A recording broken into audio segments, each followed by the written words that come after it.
Amazing. It's been a wonderful day this morning, and I hope it'll continue this afternoon. We have some lovely zebra to look at. Well, I hope you're ready. Jump on board for your very own live safari through the African bush.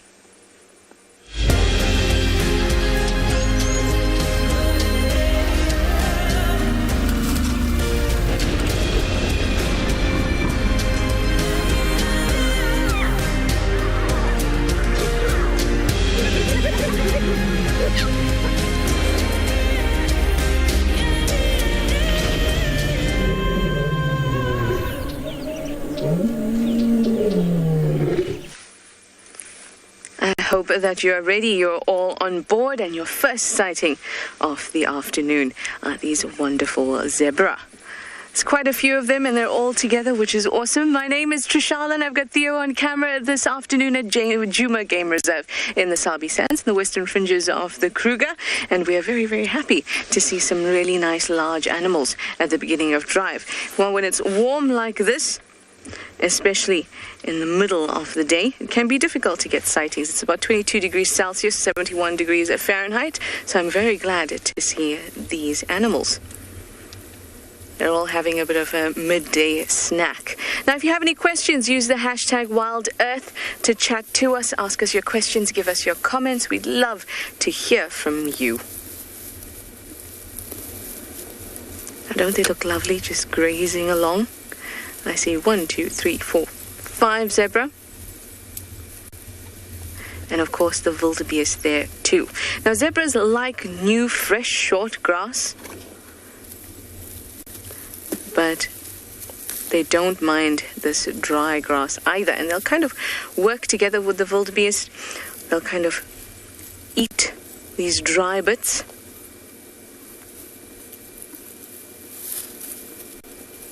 See there, that's really dry stuff, and they can crop it to make it a little bit more suitable for the foraging habits of the wildebeest that are in the back there.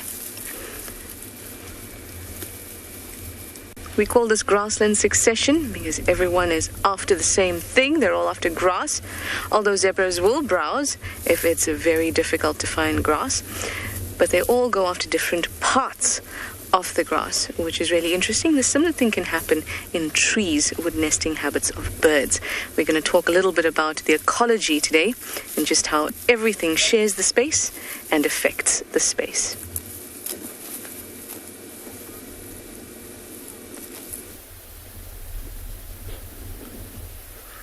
Good afternoon, everybody, and welcome to andBeyond Phinda Private Game Reserve. My name's Matt, and behind the camera we've got Craig this afternoon. And we are sitting with those same two lionesses that we found this morning. Luckily enough, they haven't moved an inch in the heat of the day, but on our way in, we saw a batalier take off. In fact, it's still flying up above us. This has gone out of picture, and we found you can actually see it flying above us now. It had just flown off. In fact, hang on a second, I'm just going to double check that. That doesn't look like that batteria that was flying above us. That's in fact a yellow-billed kite, one of the first few that we've now seen return. But the batteria had flown off of a Ngala carcass, and remember we saw these two with bloodied faces and paws. They obviously managed to catch that Ngala and then had left it. They've had their full and then left it. And then those birds of prey came in afterwards, which is often quite a nice indicator that there's a predator around, especially if they've managed to catch something. Bataliers, those yellow-billed kites, and then things like tawny eagles will be the first to suss that out and potentially lead us to something like this. This morning we were lucky enough to see the lioness first, but you can see this lioness doing a little bit more grooming. She might have been tired after her feed. There might be a little bit of things left of the Ngala on her. A little bit of a reshuffle, but yeah, in a lovely little patch of shade there. It is still quite hot out here this afternoon. Doing a little bit of grooming. I spoke of them maybe going to have a lap of water as well to help digest that food at some stage. There is that watering hole behind them, which we might stick around to see if they do venture down. But exciting stuff this afternoon to see them. She's probably just going to flop back down. Or often that grooming, if she yawns, that little bit of a shock of oxygen to the brain means that she's going to start getting a little bit more active. Mike's commenting, saying it's a lovely way to start drive. Mike, absolutely. Not often that this is one of the first things that we get to see out on drive, but just having had them very early this morning in their very full food coma state, they wouldn't have gone too far, luckily. So yeah, absolutely wonderful to come back out and to sit with these two lionesses. I can only see the one for now. I believe earlier the other was around. Quite a bit of reshuffling going on in there, but perhaps that other lioness is just tucked away further in the shady spot.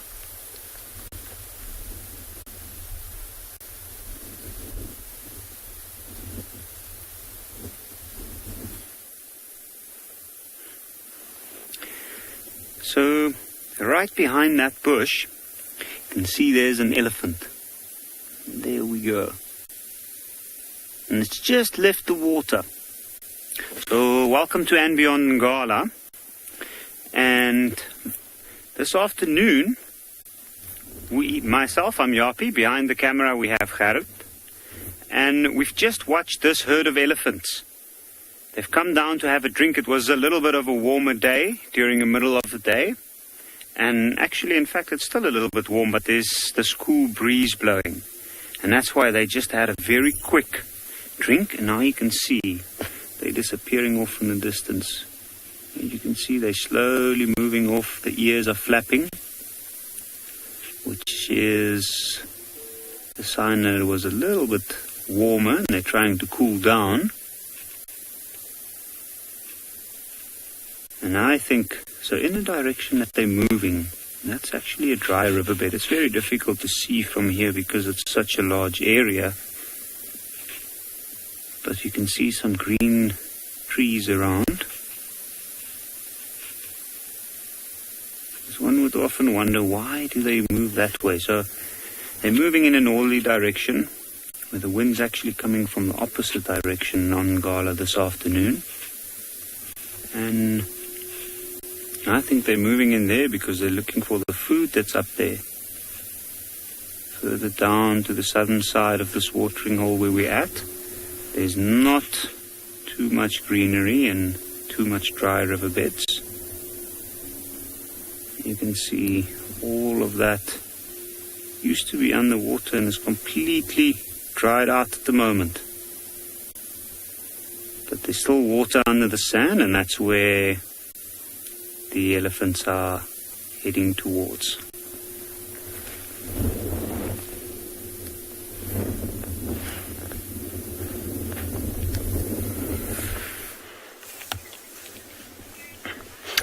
Even though your elephants have disappeared, ours are just arriving here at PRIDELANDS Eco Training, and I'm with one of my favorite herds, which is awesome because, if you ask me, there's no better animal in the world. My name is Taylor McCurdy, and I'm very biased about elephants, but on camera with me today is Sebastian, and we're so excited to be here. So remember to send all your questions in because this is a live safari. So it's quite a big herd of elephants, but they're all still making their way through, so we've just got a couple in the road for now. And the exciting thing is that they're only a few hundred meters away from one of my favorite watering holes, and it doesn't look like they've had a drink today. It's been quite chilly, but the sun has finally warmed up and the wind, well, it's lingering.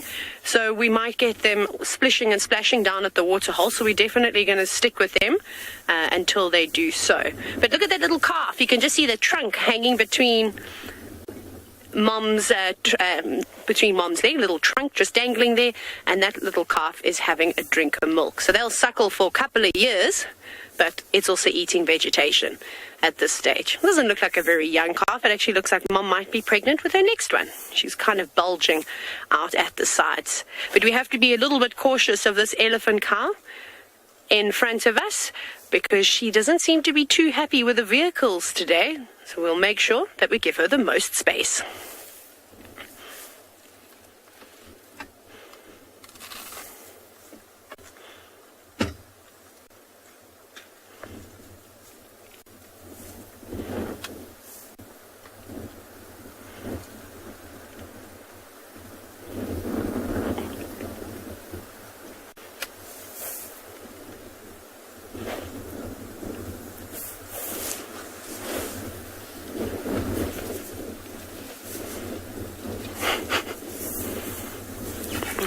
Except I'm just going to reverse because I think she wants to walk here.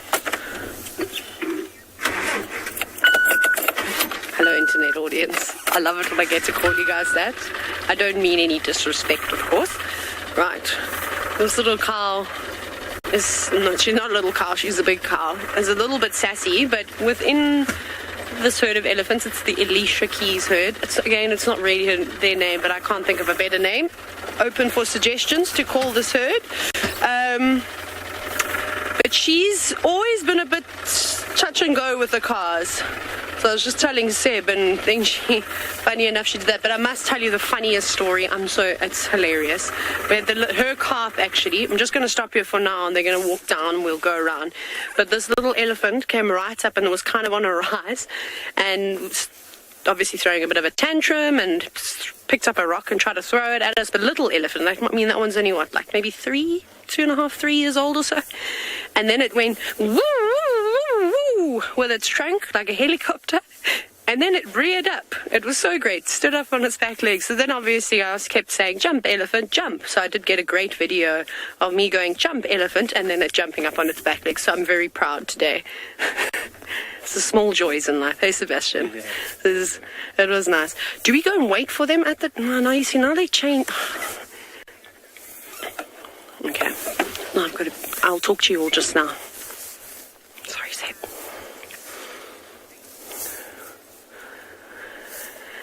Welcome back to your live safari. The elephants are on the move through the thickets on their way to the dam. So we're being very patient, and hopefully we will see them down there in just a minute.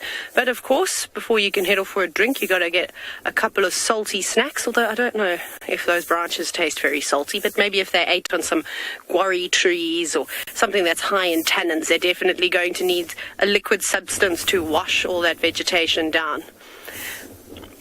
But there's a line of elephants forming in the distance, so I'm going to reposition and see if we can't get a better view.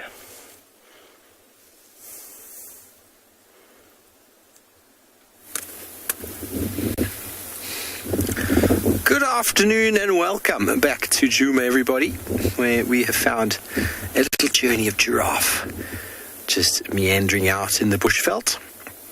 And the two boys there were actually having a little bit of a sparring competition a moment before. They're two youngsters. They need to practice their athletic skills and their fighting skills. Hello, everybody. My name is Steve, and I'm joined by BK on camera. And as always, we are very excited to have you with us. Excuse the sun in my eyes. I didn't realize how in my eyes it was until that exact moment. I need to catch my eyesight back again. But talking about eyesight, giraffe have got impeccable eyesight. And they're often an animal I rely quite heavily on in the African bush to find predators, because not only are they so tall, they're able to see over all the trees and shrubs, but their eyesight is actually very, very good. It's because they're quite an awkward animal, and they like to stay away from predators. They like to detect predators long before they sort of find themselves in a risky position. And on a windy day like this, I don't know if you can tell how windy it is, but most animals are rather skittish and jumpy on a day like this, because the smells and the sounds, and, well, if you've got good eyesight, invariably many of these animals have also got incredible hearing. And if you've got good hearing, windy days like this make it very hard to know what's going on. There we go. There's a little bit of a twist in the neck there. That is a young torchwood tree that these giraffe are feeding on, also known as green thorn. There's many of them in the area we have are very, very tall. Very tall.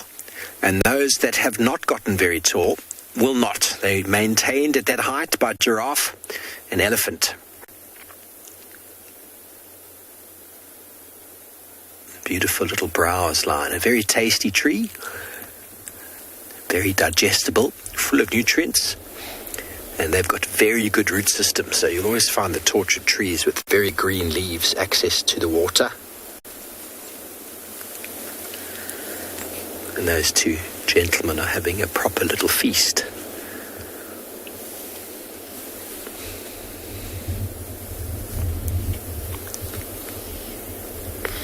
Okay, well, our objective is probably to go and check out a few more watering holes and see if we can find any animals.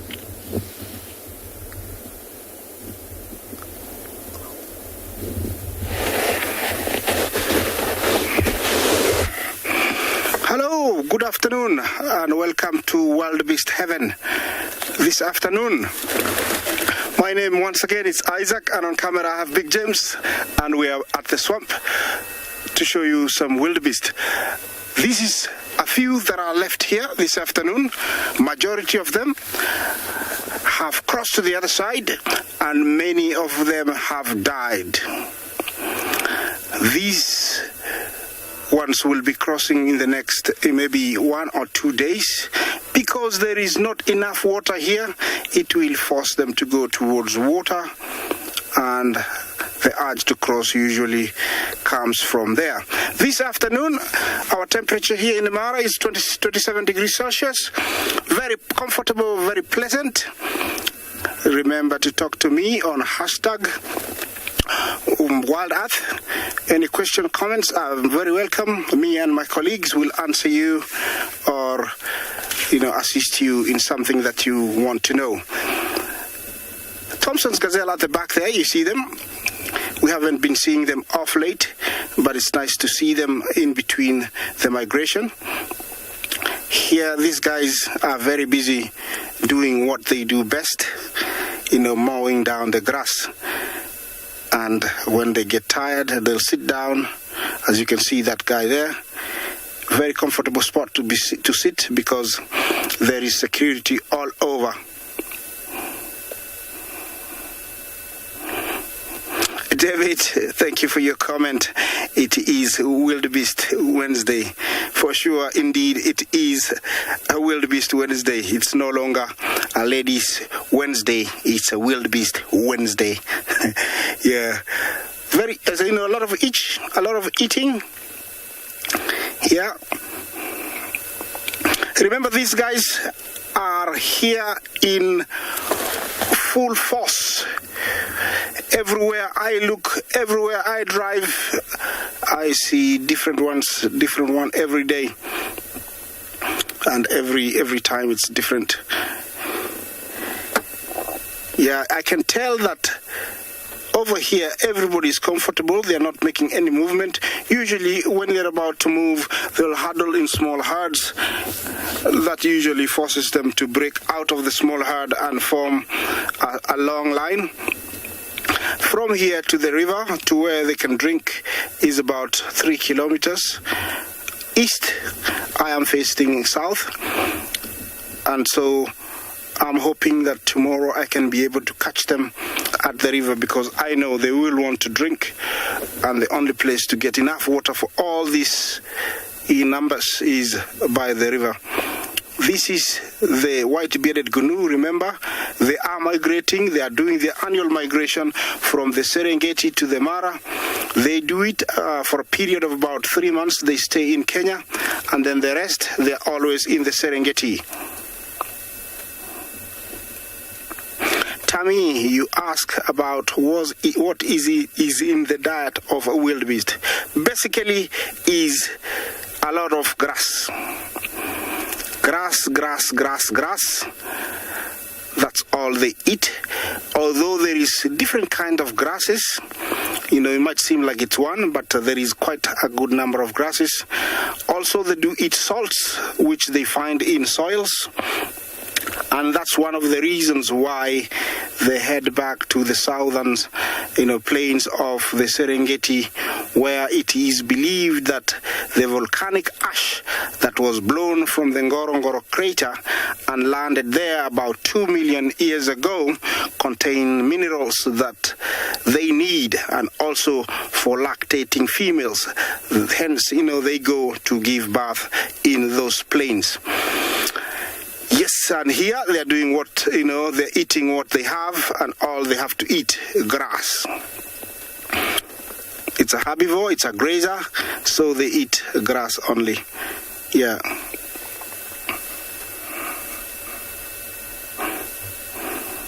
Yeah, I can see at the back there is a few that are deciding to start heading left. Usually it's a good sign that they're going to leave this area. Unfortunately, once they start leaving like this, then it means in a couple of days, all this area will be empty. And I'll be very, very sad because the numbers are reducing. They're going to the other side of the river where they will stay for how long, I don't know. But for sure they will come back, but I will miss them. So every time I see a movement heading towards the river, you don't know how I'm feeling, but I'm very worried that they're going to leave me to go to the other side.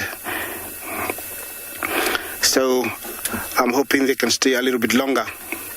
Yeah, more and more gathering back there, moving to the left. The temperature right now is very pleasant, and that's why they're very comfortable, grazing. Usually, if it's too hot, you'll find most of them will sit to conserve, the energy so that they don't sweat. Like here, you can tell there is a few that are sitting. I think they got too hot. Usually, they will sit if they're too hot, but it is not hot. It's very pleasant. At the back there, you see there is a tiny little antelope with a black stripe on the flank. We call it a Thompson's gazelle. I have been mentioning them that they do migrate, numbering to around '"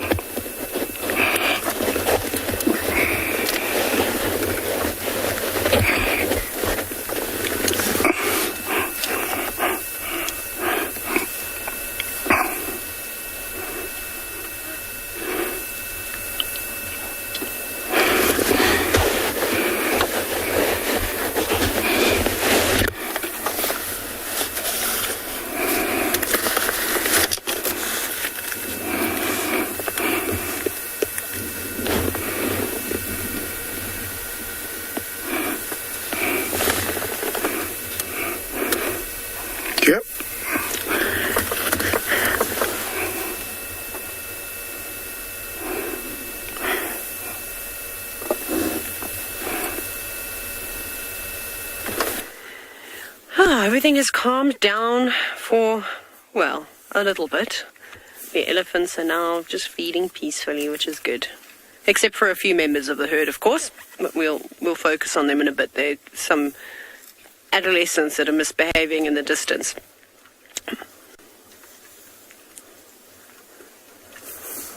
Oh, there they are.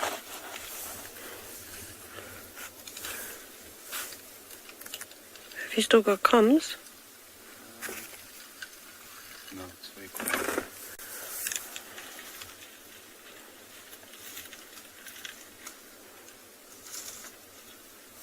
Call's just dropped. I do. 30 seconds. I don't have no call. 30 seconds? Yes. Will you give me the... Sure.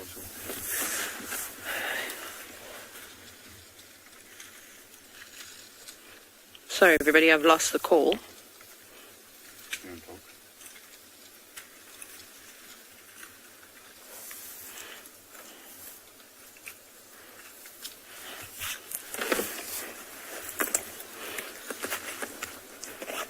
Coming out of iPad, 10, 9.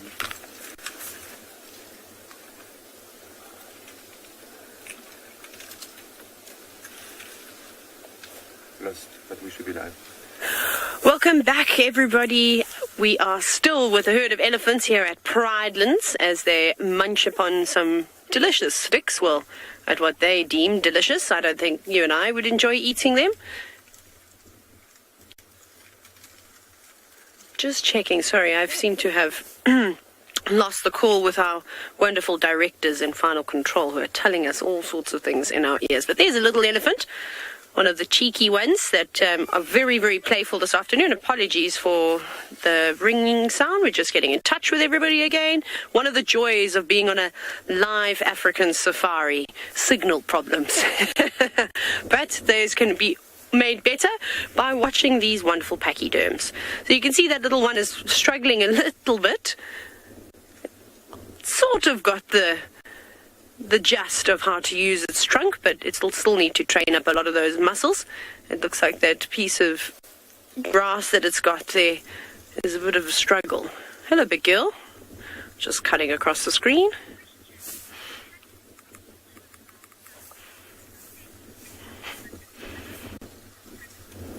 Hello, Kenneth.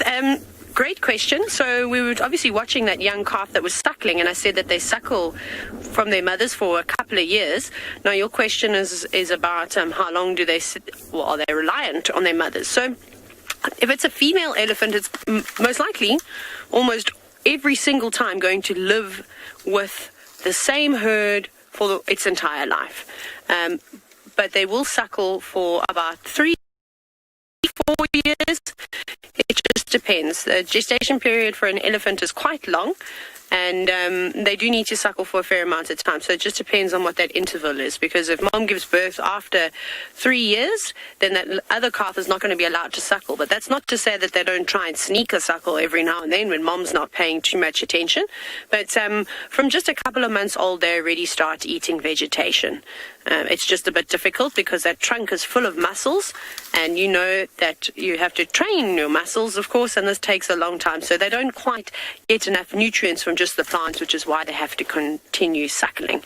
But we're definitely not going to go anywhere. I think it's going to be a day with the elephants from us.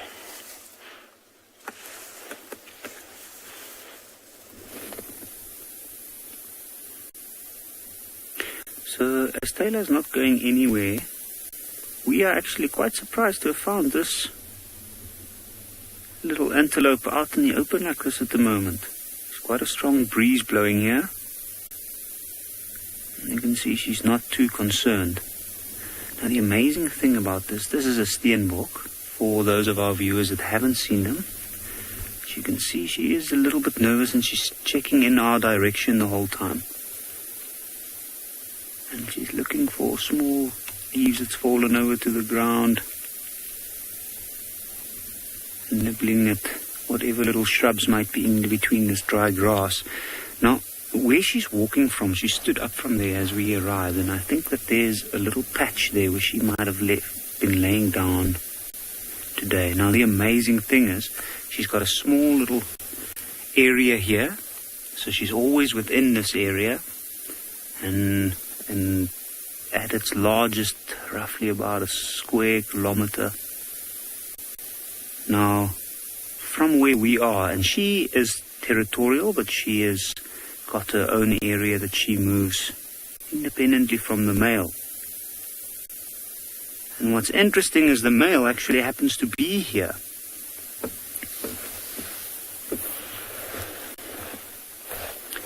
As you can see right over there. How amazing is that? You can see the two little horns, and that's how we can tell the difference. He also looks slightly smaller than she is, slightly smaller hindquarters.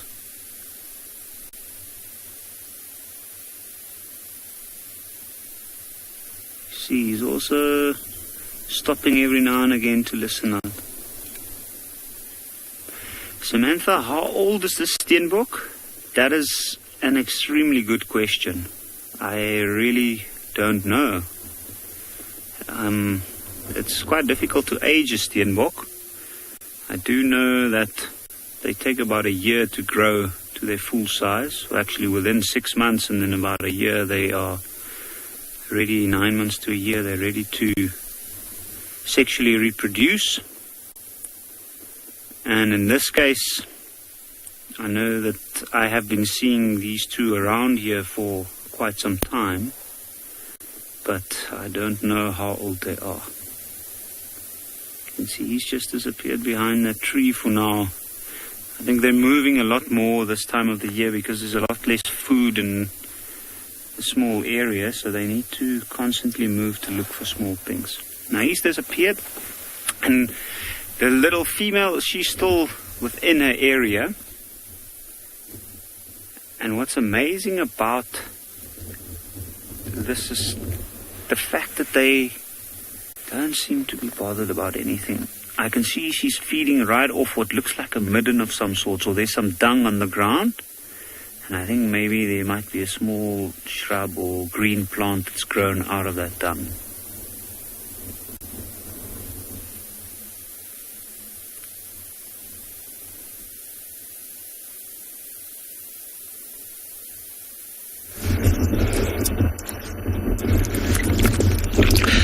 Jumbo, and hello from the MAASAI Mara on another part, because earlier you are with Isaac also in the MAASAI Mara in a different area, and we do not have a steenbok here. We got a zebra and an antelope that could be slightly bit the same size with a steenbok, and this is a Thompson gazelle.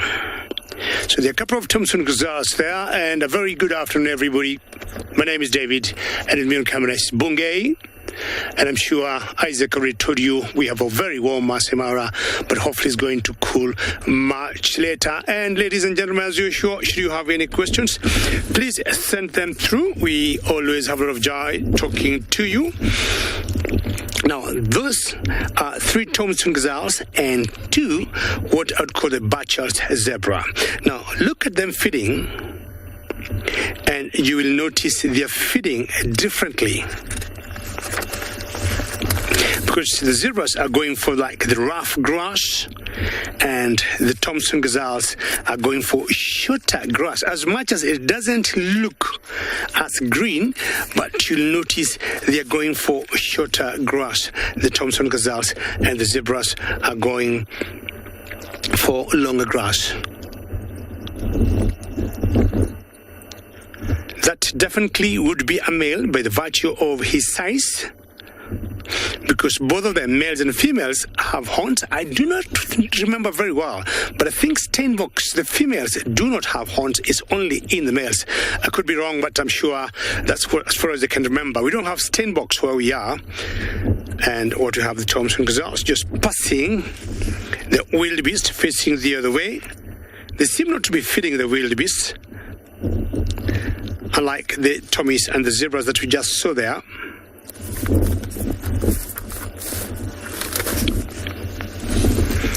Too hot, I think, for the wildebeest, one laying down, and the Tommy is always moving their tails as usual. Sometimes it's more of a reflex than having flies on their bodies, and the same case to the zebras. There's just a bit of wind blowing there, and I'm sure they are enjoying that cool breeze. Paula, wonderful to hear your name, and why will the zebras join the wildebeest in the migration? I would say it's a safety in general in numbers. The more they are in numbers, the better. I mean, you got this number of animals, be it zebras and wildebeest, or both of them together. That means more eyes, more senses, and that's how they're able to fight away or deal with would-be predators. But in general, Paul, I'm sure you know, we usually have more wildebeest than zebras by far.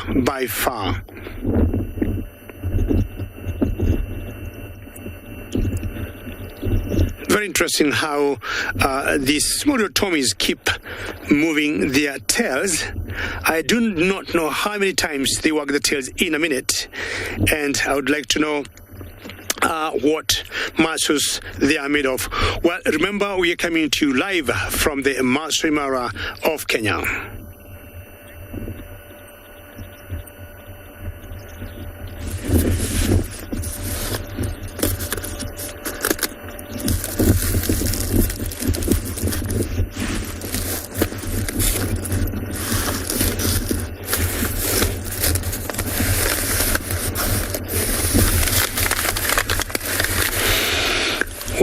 I love Tommies because when I look at the small-sized antelopes we have in Africa, this could be the smallest.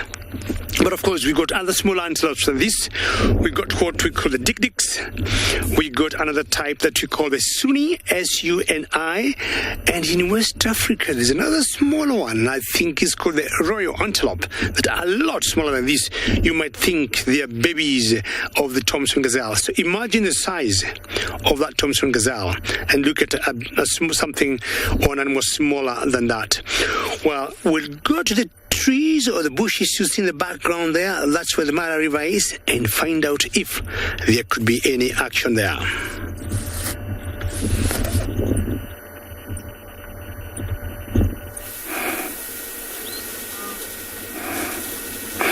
Welcome back. More wildies It is wildebeest afternoon, and these ones, I've just come across them. They are on the move, and they are in their thousands. Have a look at that. All I can see is their backsides. Yeah. So they're heading away.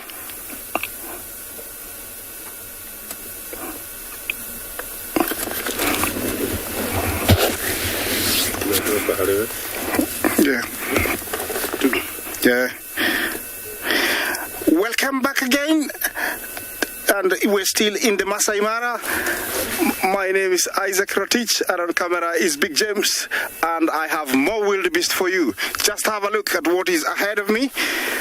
These ones, they have decided to make a move, which they are very good at.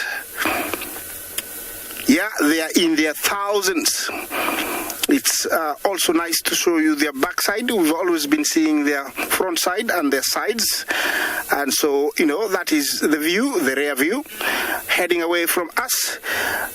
They're coming from my right. There is a line that is, you can see here. They're running, others are walking, and it stretches almost a mile, you know, behind me.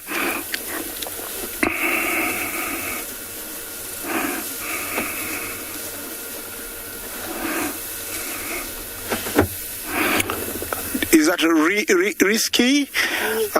Your name, sorry, but do we get the white-bearded gnu only in the Mara? Yes, it's called the white-bearded gnu. Is the one we get in the Mara. The bridled, you know, those ones are found in Southern Africa. This is the most common one here and the only one. If you just hold on there, I'm going to drive the vehicle, you know, 360 just to share with you, you know, how the line stretches. Yeah, you know, that's, you know, that is the line. Goes on like that. You can see it. Stretches and stretches and stretches. See that? See how far it goes? And those ones farthest away are running. See them?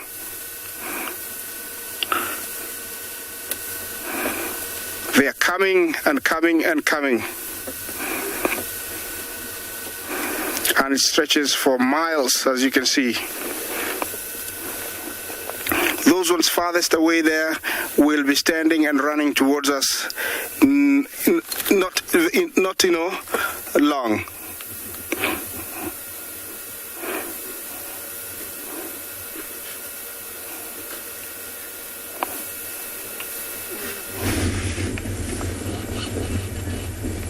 Well, I'm looking forward to see where this elephant is heading off to, and I'm quite sure she's heading down to Twin Dams. So I'm going to turn around quickly. The rest of the herd is just further in here, but once they see one coming down to have a drink, then they all feel a little bit of feeling left out. And they have a certain jig in their step, and they come down to the water. So I'm sure it's just a matter of time until the other elephants join her. Let's actually watch them from down here this time. Usually we pop up onto the dam wall, but let's watch it from here. Hello, lovely lady.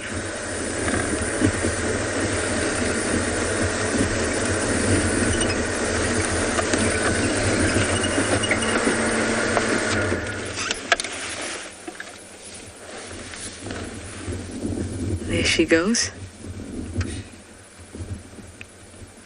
Look at that stride.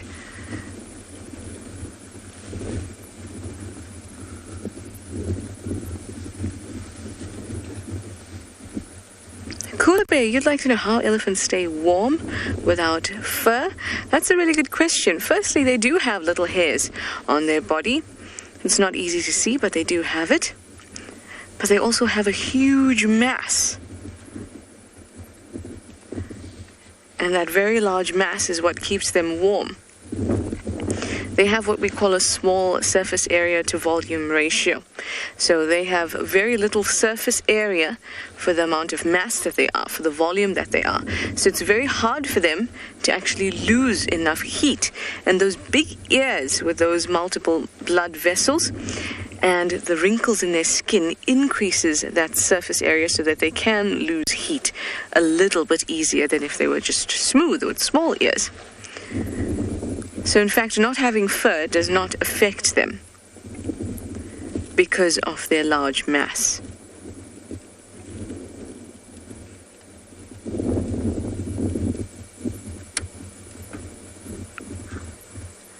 Now they can suck up anything from about 4 to 10 liters of water in their trunk. And you can see they don't use the trunk as a straw. Rather, they suck it up and then pick the tip of the trunk up and pour the water into their mouths. Or spit some out.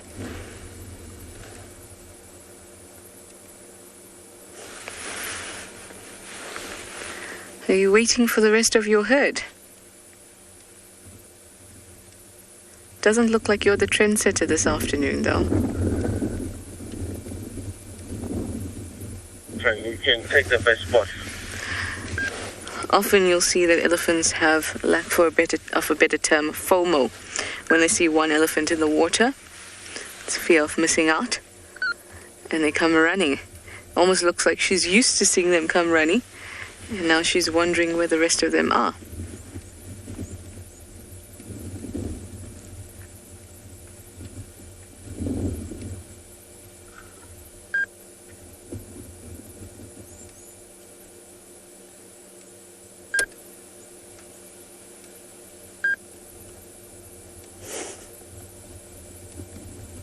She almost looks like she's just playing a little bit.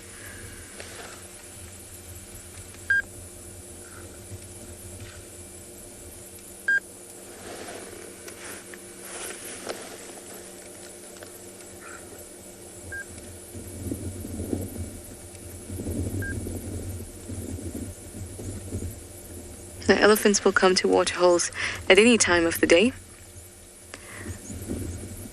Right now is towards the end of the hottest part of the day, and many other species would actually prefer to drink as the sun is setting, as the sun is rising, when it's not beating down.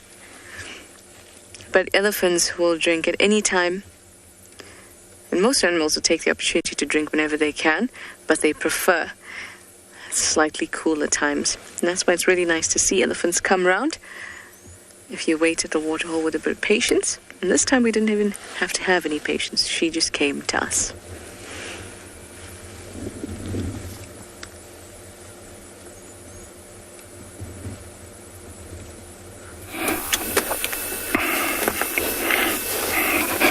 Welcome back. I have driven further behind towards where the source of the line was, just to see how many are left behind. And as you can see, there is still a very good number. Most of these guys here looks like they're resting. Some of them are, chewing on that grass. Oh, there is some elephant there. And also a buffalo. I don't know if you see it. It's on the way back. It's slightly stockier build. I don't know if you can see it. It's on the third half from the, towards the right. Yeah, that's where it is. Yeah, so all these, more wildebeest. As I keep telling you, I haven't shown you the same wildebeest twice. It has always been a different one. I don't think there is any wildebeest left in Tanzania this year because there are so many.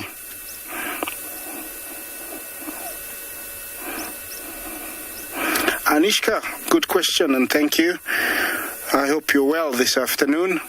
Over here where we are, it is afternoon actually. And you ask if they stay in herds. They are always in herds.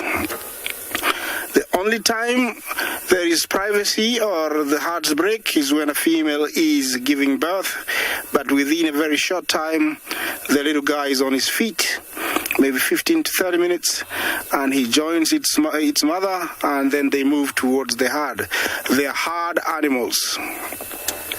So, yeah, they stay in herds always.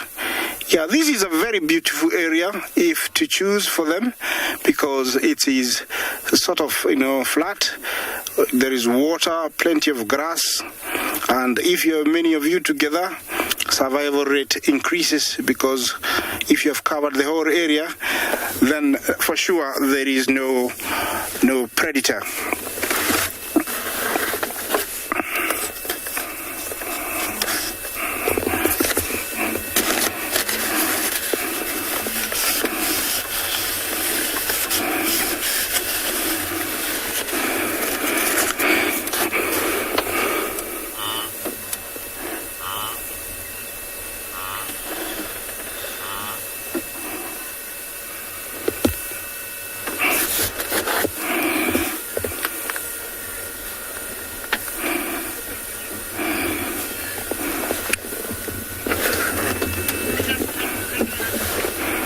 Okay, I don't know what happened there. Those guys are taking off in a haste. Looks like they are catching up to catch their mothers. Yeah, this is a beautiful scene. I'll let you to enjoy it a little bit.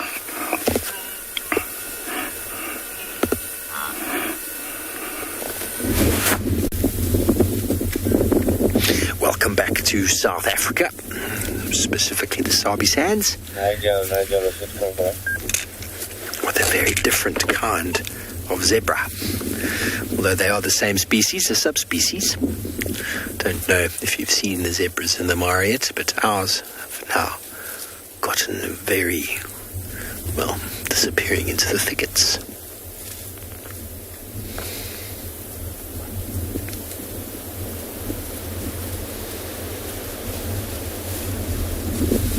Very jumpy, these animals.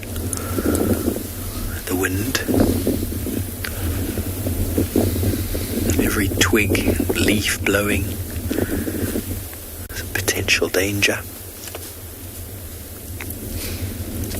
Find predators very active in these conditions.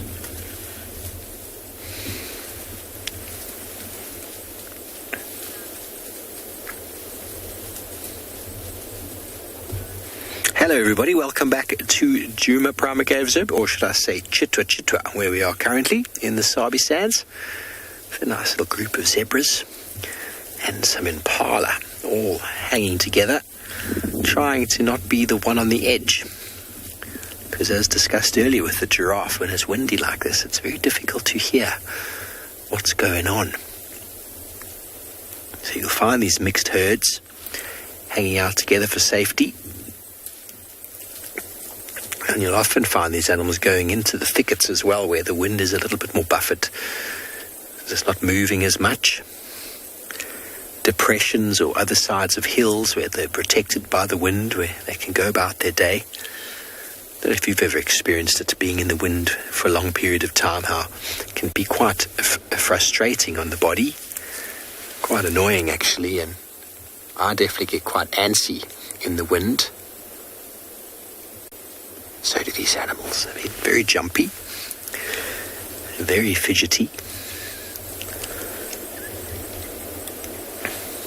You survive the night to then spend a day of jumpiness due to the fact that there could be potential predators lurking. So it's a very difficult life for animals out here. But it is what it is.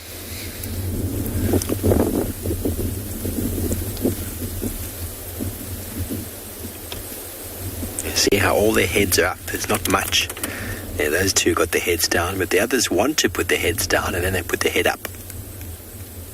Put their head down, and it almost comes up almost immediately. Uncertain.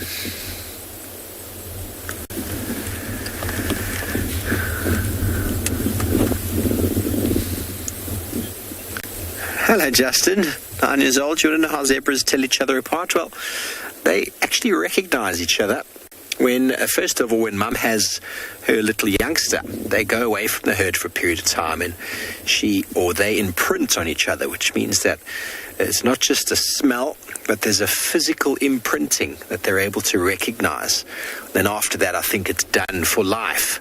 But I think a huge amount of the communication comes through smell, but there's also a lot of visibility or visuals. We might look at all these impala and all these zebras and think they look the same. There are slight changes and differences in them. When they look at us, they probably think, ooh, the same. But there are so many sort of nuances in humans and in every other animal. But zebras with their stripes are all very, very unique.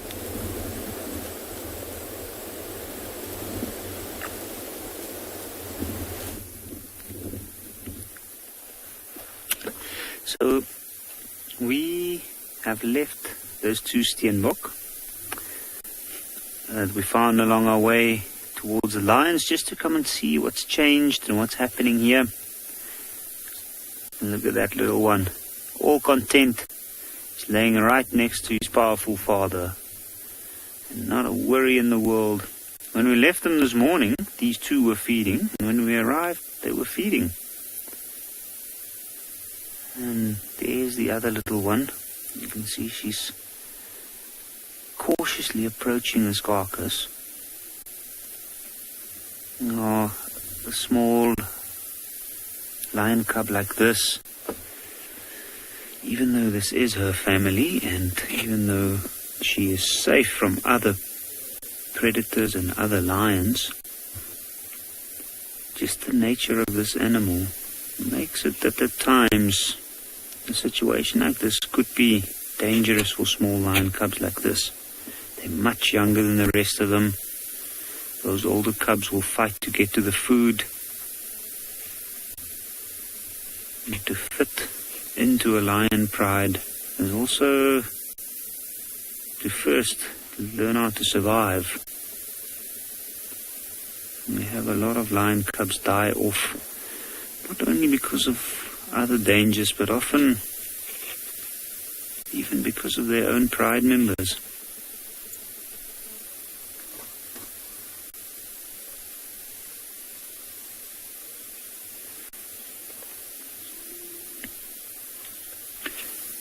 Janet, they are definitely cute little cubbies.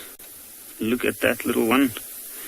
And it's amazing to think that something that cute will grow up and turn into one of those large males that we see. You can see, I thought I saw him do a little call there.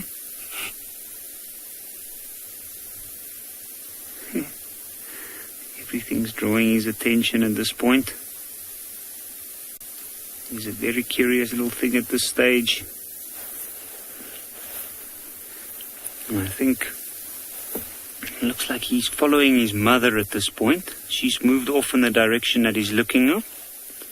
And I think he's probably going to try and get to see if he might get some milk even from her.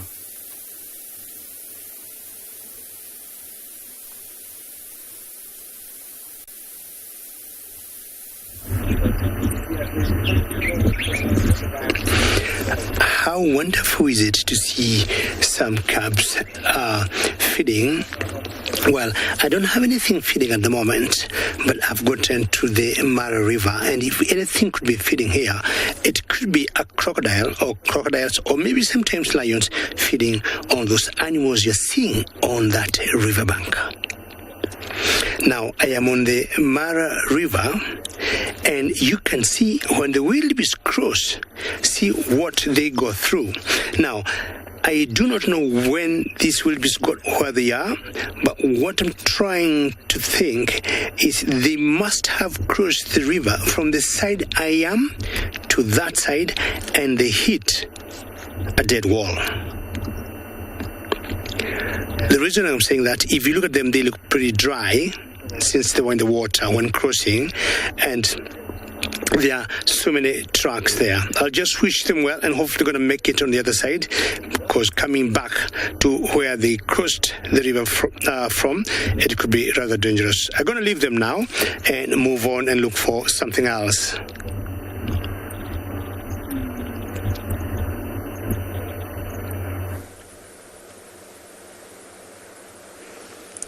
We've managed to wait long enough for the rest of the herd. A very small part of the herd, probably large part of a larger bunch that are not too far away, and they've come down to have a drink.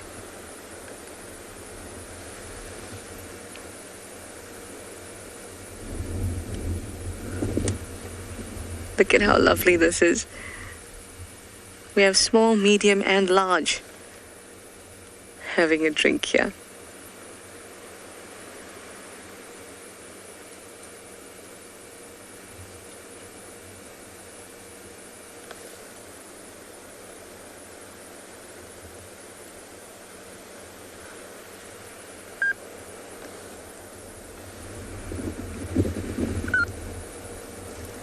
Now that smallest one is about 3 years old, between 2 and 3. The medium-sized one is about 5 to 7. Linda, you'd like to know if it's a myth that elephants have a great memory. It is not. Elephants certainly do have a great memory. In fact, they have a very well-developed brain and memory center. And they certainly do remember pathways to resources, especially water, from when they were very young to when they're quite old. And that's why we say that the matriarch is the most experienced of the herd, most experienced female, and generally the largest, but not always. And she has a whole lot of memories about where she went to find resources at one point in her life. So they certainly do have a great memory. Anyway, guys, if you want to continue watching, please go on to YouTube and see what else the safari has to offer. We have 2 more hours left. Just type in WildEarth, see what else unfolds, see if we get a leopard as the sun dies down. But for now, thank you for your questions and your comments. We will see you tomorrow. Bye for now.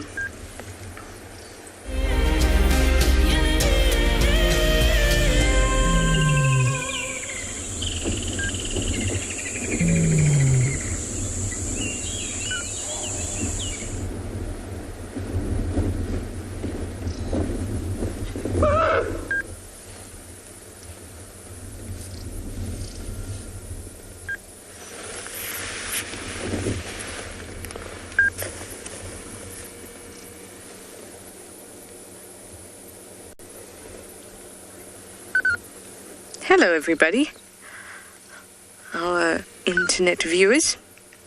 We're still here at Twin Dams. Everybody is having a drink. You know me, it's me, Trishala, and we've got Theo on camera. Yes, it's quite warm, in the sun at least, and then as soon as we start driving it's quite cold. So we're a little bit confused. I'm sure these elephants are feeling a little bit confused too.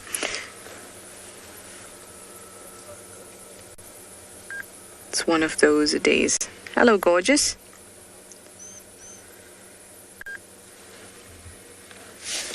Now she seems to be missing a tusk. Oh, it is both tusks. When she was sitting with or standing with the other animals, it looked like she had one on the other side. But she is a tuskless. Hello, tuskless.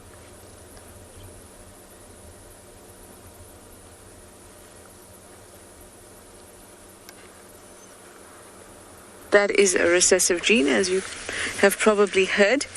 Tusklessness is quite prevalent, especially in areas where poaching for ivory has been extreme.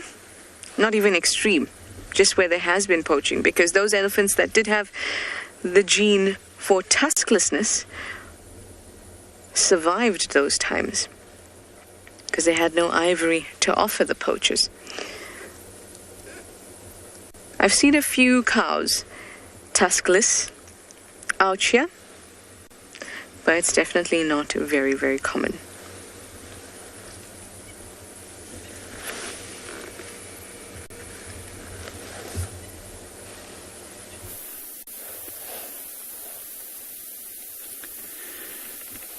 So we are still looking at this one male. It's now gotten a second wind, and you can see the young white females joined him at the carcass. It's a very interesting relationship between the father and the cubs in this area.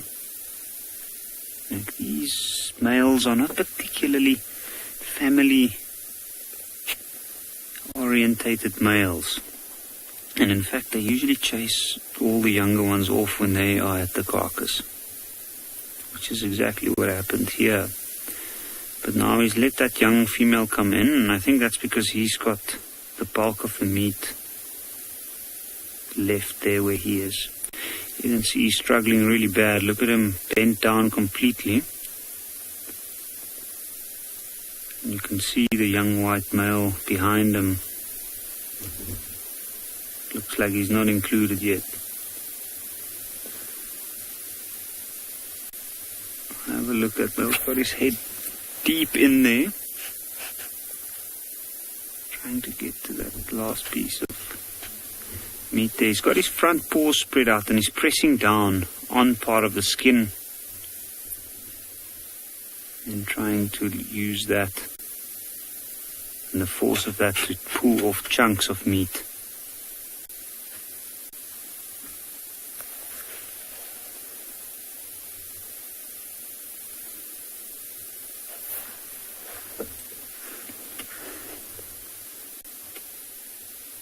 Now I wonder how long we're still going to see him with his head in there.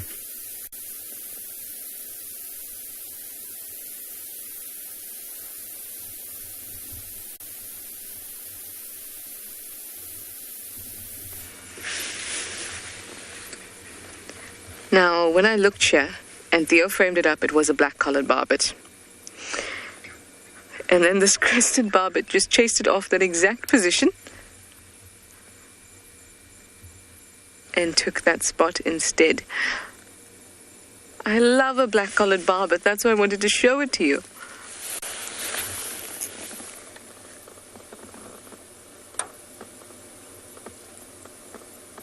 But no. That was really funny. I looked down for a second and then I looked up again and it turned into a crested barbet.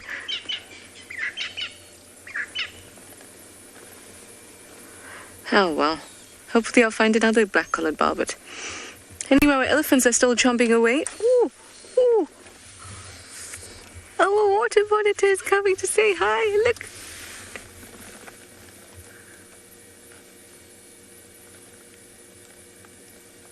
Hello, friend. Looks like it's going to do a walk-by for me.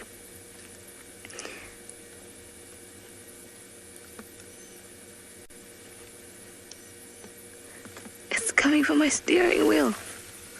I want to lift my head up and have a look, but I'll be in your way.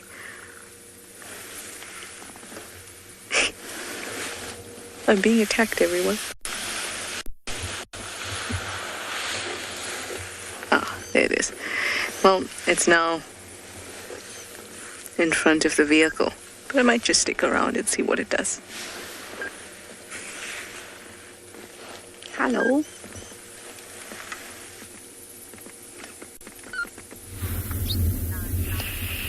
Well, from a very large lizard to an even larger lizard in the form of a crocodile. Good afternoon, everybody, and welcome to Chitwa, where we are on the banks of Chitwa watering hole, looking at a very decent-sized crocodile. Not as big, though, as the average crocs you find up in the Mara at this time of year with the migration. And hello, everybody. My name is Steve, joined by BK on camera. And what we also have over here is not the same as the migration all the way up in Kenya. We've got two very lone wildebeest over there. Almost feels like the scenes. Where have they gone, BK? We lost them. Now, that's how many there were. We've lost there to the right. A little bit more to the right. just walking up the hill. The migration here is so pronounced we can lose them. So this time last year I was in the Masai Mara with the migration, with uncountable, unknown numbers of wildebeest. It was a really, truly magical experience. And it was also very green, very contrasting to what we're seeing here in South Africa at the moment, with regards to us being right at the end of the dry season. But in contrast as well, those of you who were with us last year will remember how desolate Chitwa used to look, or looked last year, with regards to lack of water. We had a very, very dry year last year, very big drought. And when we look at the watering holes, look at that, it's still a monstrous amount of water. Still, hippos are very happy, and animals will be flourishing in these areas for months to come. And our crocodile is just going to chill, teeth out in the sunshine. Not quite that hot yet because the mouth is closed, but definitely not the kind of fellow you'd like to bump into on a casual swim. Hey, BK? Oh, no. BK doesn't want to go swimming.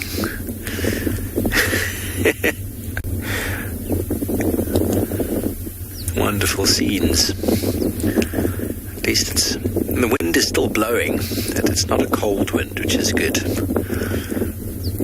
We decided to make another turn past Chitwa Water because we know we might be lucky. I mean, we bumped into some wildebeest there and we got this crocodile out the water.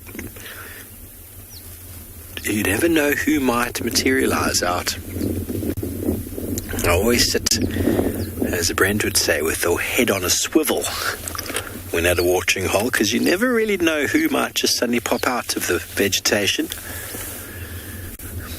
I've been informed that Hosana was on Arathusa yesterday. That excites me to no end, everybody. It's my favourite leopard in the world. And if he is materialising back in an area where it appears from last night's show that Hukumuri is looking quite ill, after what's about a month and a half ago, Hukumuri was in a big altercation with Mawati over the mating rights to Shadulu.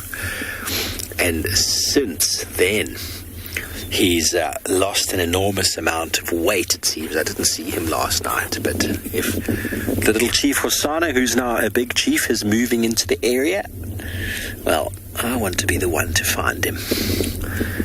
He used to spend a lot of time here at Chitwa. And you want to know how to tell a male versus female crocodile there? It's difficult for me to tell you right now. I used to know. I used to be able to tell them apart. There's a difference in the length of the nose, but it's hard. It's hard to tell. There's definitely two characteristics to a male and a female, but off the top of my head right now, I'll be honest with you, I've forgotten.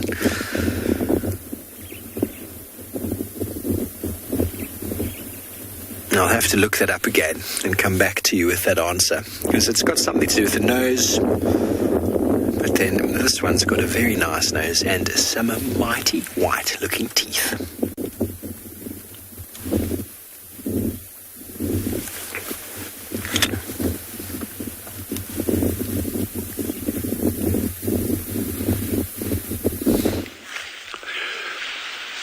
Well, from the mighty white teeth of the crocodiles out to these magnificent grasslands at Tswalu Kalahari.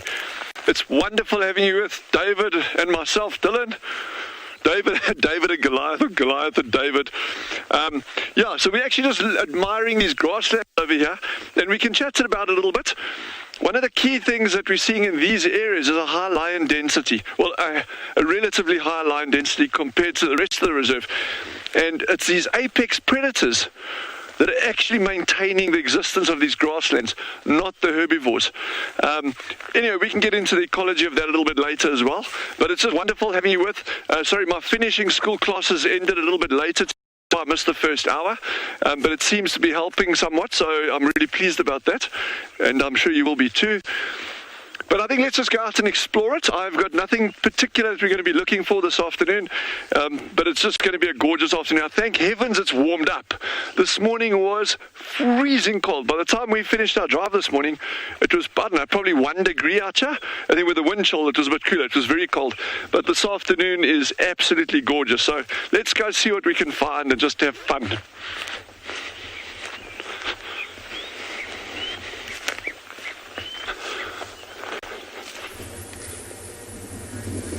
That sounds like a great idea. I'm already having some fun with the elephants and then almost being charged by this Nile monitor. This monitor is on a mission, which is why I just decided to stay so we could just watch a little bit longer.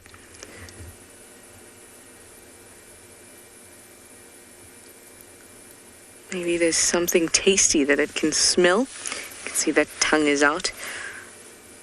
What do you smell?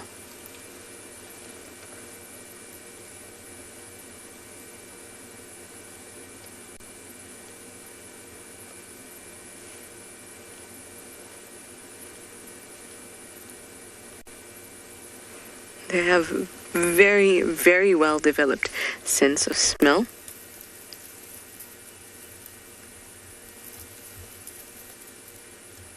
And of course that... Oh! Did you get something?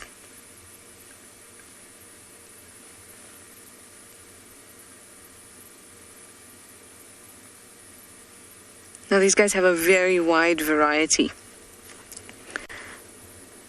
of food. They really like crocodile eggs. In fact, they're actually known to kind of dupe crocodiles by running by them and then get them away from their eggs or their nest and then come running back because they're obviously more agile than the crocodile.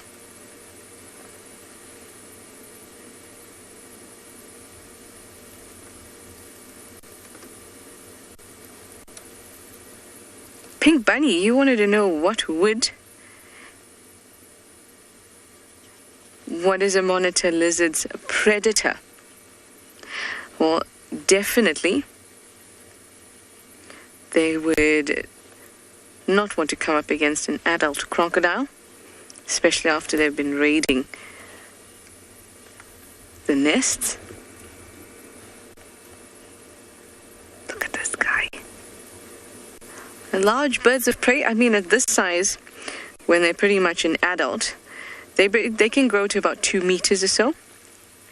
It'll be difficult for a bird of prey, but when they're younger, they're taken very often by birds. Hornbills really like a good monitor lizard.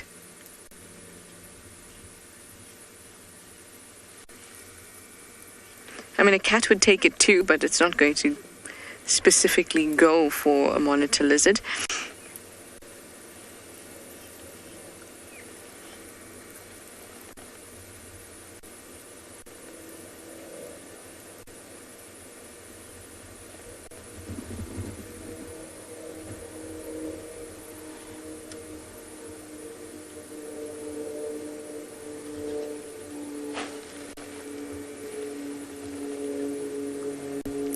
What have you seen? They'll take anything from fish to snails to insects. Even if they can get their jaws around a squirrel, they'll definitely do that. Small mammals, scrub hairs. Rex.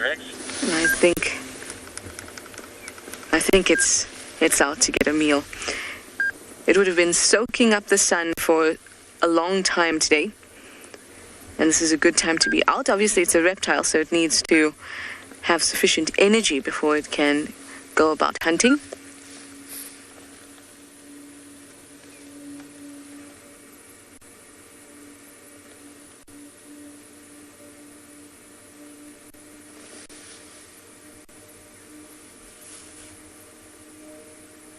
Anushka, you'd like to know if monitors fight for territory. Monitors can be very, very territorial. While they may not fight for territory, definitely if someone comes into their territory, there will be a fight.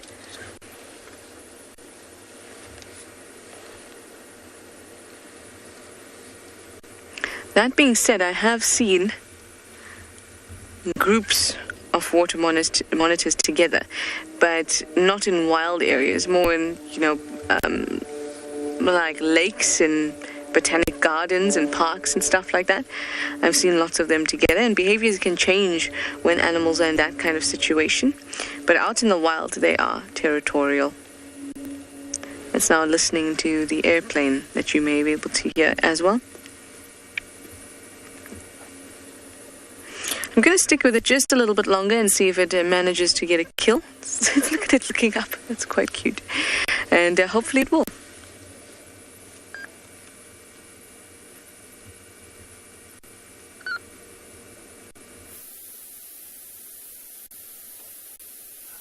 So hopefully that monitor lizard will do something crazy, and that's pretty much what me and Gert have been hoping for here as well.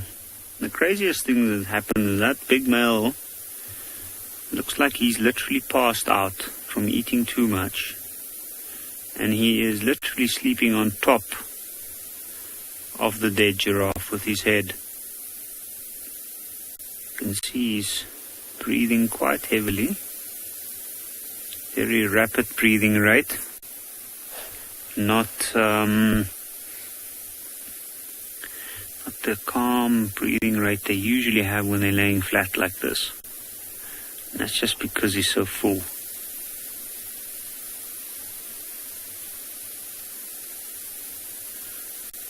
I think he's also enjoying some breeze. You can see the young females now feeding on the tail end of the giraffe, which has got significantly less meat than it had this morning. I always find it amazing. She's not even looking up at this stage. Like at the beginning of the meals, they usually eat a lot less. They eat a lot more and quicker, but they usually stare around a lot more. And then towards the end, once they've been here for a while, they just put their head in there and they don't even look up.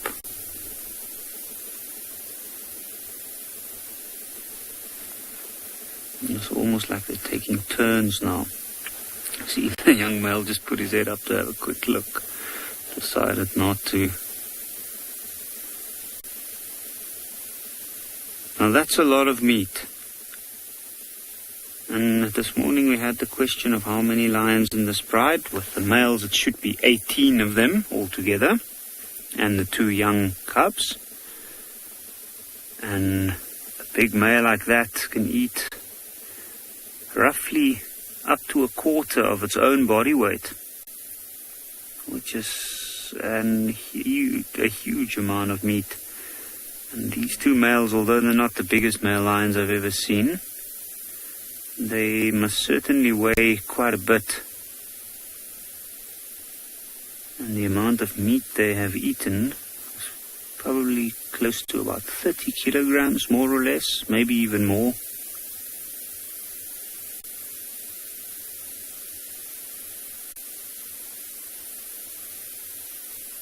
I wonder how much that little one there would weigh. And I wonder how much she's eaten as well.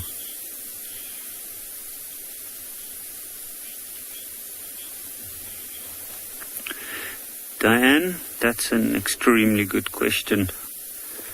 When will they eat again? It's tough to say. Generally speaking, I guess, and what I often hear people say is that it'll take a couple of days, 2-3 days. We have literally found these lions for the past 3 days, every day with a full belly. And then we found them this morning with this giraffe. So they've eaten every day pretty much. And I think because of the size of this meal, they're not going to be looking to hunt especially, or they're not in dire need of a meal. But I do think if opportunity comes, which was the case here this morning a bit, the mother got killed, the young giraffe hanged around, and they took that opportunity and killed that as well.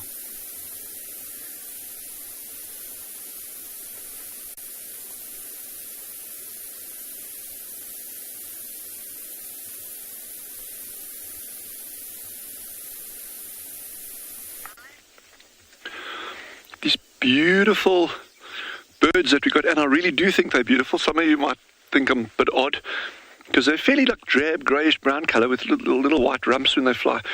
But they are really, really awesome birds. These are wattled starlings. We've seen them before a couple of times. We've actually looked at their nests. But what I'm enjoying about this particular group here, and maybe they'll do it while we're sitting here, maybe they won't, but they're actually feeding in these open grasslands. And this is particularly telling. And why I say that is, in other areas where there's a low predator density, apex predator density, you get a lot less grass cover. And in consequence, a lot less grass cover means a lot less insects that will feed on grass, especially species like termites. And that in turn means insect-eating birds, insectivorous birds, like these starlings, will have less food to go, and so you're more likely to get them in these grassland areas. And in fact, okay, this group's disappearing. I'm just trying to see, there is another group, but they're actually all in the grass, so you're going to battle to see them there. But yeah, so you're getting all, as we're sitting here, there's actually a number of groups of these birds. Some are on the ground, some are flying around, sitting in the trees. But it is so interesting to see the difference in areas that are denuded of cover as opposed to areas that still have good grass cover. And when I say it's apex predators that drive that, they are absolutely critical to maintaining ecosystem health. Doesn't matter whether it's in a rainforest in Costa Rica with jaguars or the Pantanal or polar bears or wolves in Yellowstone or whatever, but apex predators are crucially important as drivers of ecosystem health. That is oversimplifying it in a large extent. I mean, you can talk about fires and droughts and whatever, but apex predators are very, very, very important in systems. And it's just particularly noticeable here where you get some good grass cover in areas where there's high lion densities. There's always a ripple effect in nature. If you got a species, it'll have a ripple effect on others. If you extract that species from an ecosystem, that'll in turn also have a ripple effect. And the analogy that I use, and this is a crazy one, but just hear me out for 1 second here, it's like, if you're going into the face of climate change, which we know we are, you're welcome to dispute that. There's a lot of solid research that supports that. But in the face of global climate change, would you want to be trying to conserve intact ecosystems with all its role players, including the apex predators like lions and spotted hyenas and wild dogs and what have you? And not just the predators, I'm talking about it right across the board. Or would you want to go into climate change, the threats of climate change, with impoverished ecosystems, where you've taken out these key role players and you're trying to juggle things around and hoping that it works? Because in the long run, it doesn't work. And so if you can maintain ecosystems intact, it's much better.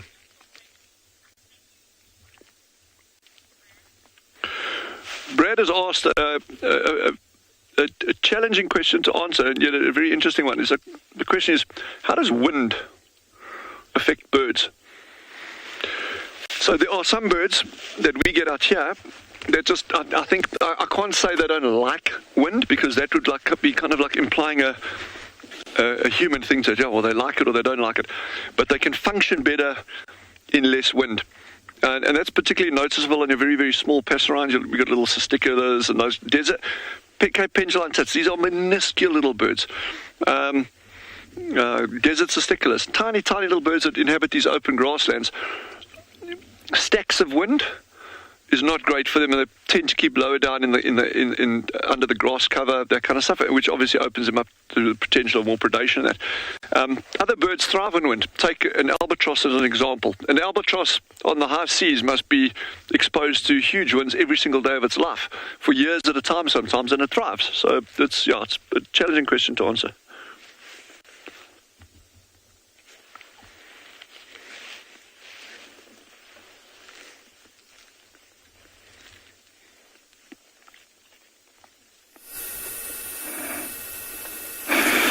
Welcome back to the Mara, the beautiful Mara Triangle, and the scene is beautiful. As you can see, you cannot ask for any better situation.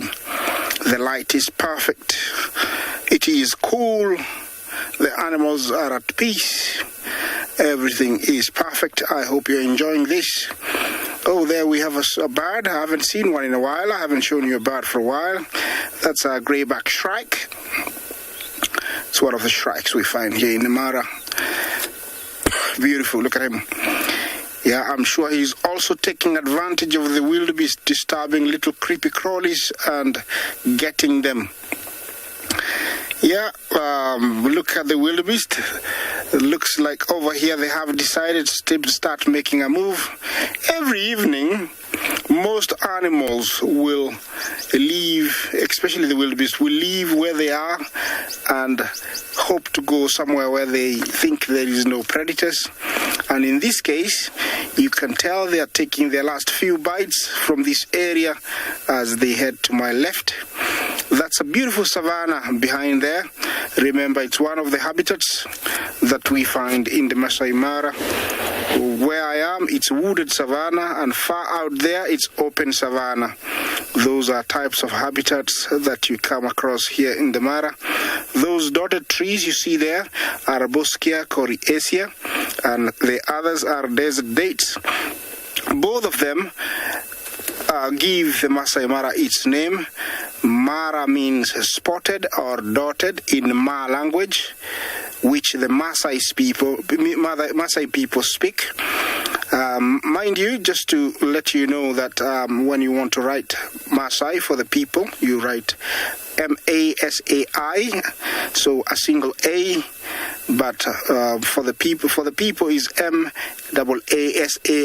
For the land is MASAI. So a single A and double A. For the people, double A. For the land, a single A. So it is the dotted land of the Maasai. Mara means dotted or spotted, and if you are on a high elevation, this is very evident. Look at the beautiful and mighty Olololo escarpment, rising about 400 to 500 meters from the bottom of the Mara. And up there is a human habitated area. It's very beautiful up there. Although there is animals, they are not as many and they are not as protected as down here. Back to the wildebeest, and here are quite a good number of males. Always you can tell by their build. They have a thicker chest. Nigel, thank you for your question. I know of two of the blue wildebeest, which is this one, and then the black wildebeest, which is found in southern Africa. They have, interesting looking horns, unlike these ones. I might be wrong, but I know the two are the ones we find in Africa. Yeah. But, in Tswalu Game Reserve, where I worked a few years back, they were the same, but I think it's because of the diet. They were much paler, but they were still the same species of the white-bearded gnu, or the blue wildebeest. Yeah, look at all of them here, really gathered, enjoying the tall grass. Yeah, I'll leave you to enjoy this scene, because I'm gonna be driving in a while to go and find you some lions.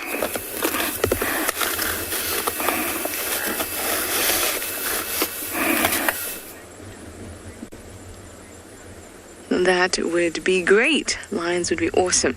I feel like I haven't seen lions in too long. At least you guys will get to see them. Here is a different water monitor. It's much bigger than the small one that we saw. And that little one that we saw at the actual watering hole came up this leadwood, and these two had a bit of a fight, and the smaller one is still in the leadwood. I just can't see it anymore. It climbed further up. This one is making its way into that crevice.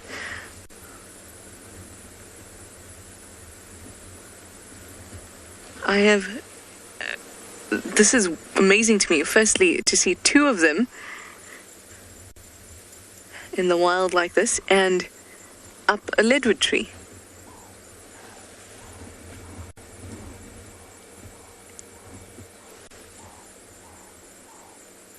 It was interesting because we were just talking about them defending areas. And this bigger one definitely won that little scuffle. Just hoping to sit and see if the younger one comes back. And actually you don't realize how small that other one is until you see it next to this large one, who is now halfway into that crevice. Actually maybe 2/3.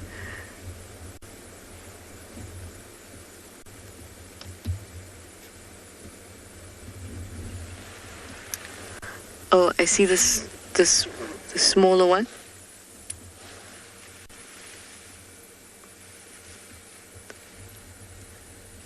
It's just there it is coming down.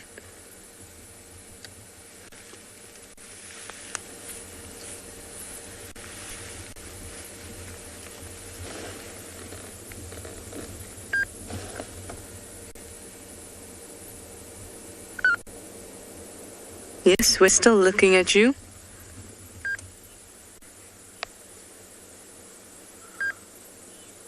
Ian, you'd like to know how many species of animals get along with water monitors? I'm not sure of any that get along with water monitors. I'm sure there are some bacteria and microbes and things like that that would get along with them, that is necessary for their survival. We often take that for granted. So many microbes are necessary for the survival of animals, but I'm not sure of any other animals that get along with them. Remember, they're predators.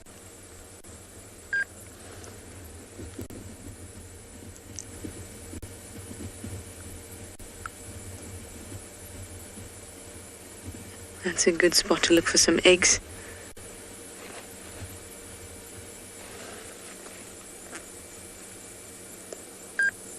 Love to see if the other one hasn't moved at all.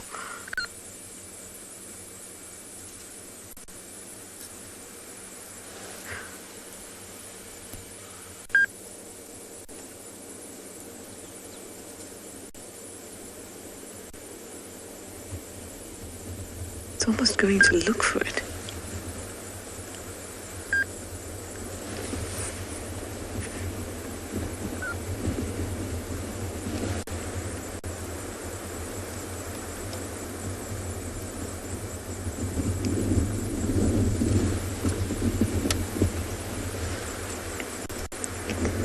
It's basically right on top of the bigger one. That's just that the bigger one is inside of that branch that the smaller one is on top of. It's about to approach it. You can see both of them there.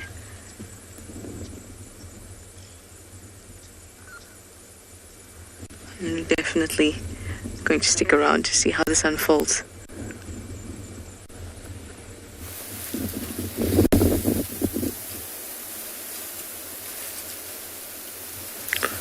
Hello everybody. Just enjoying a nice scene with a little bachelor group of giraffe. And this fellow has spent 5 minutes feeding on a tambuti tree and has now moved across the little pathway to feed on another tambuti tree, which is quite amazing in fact.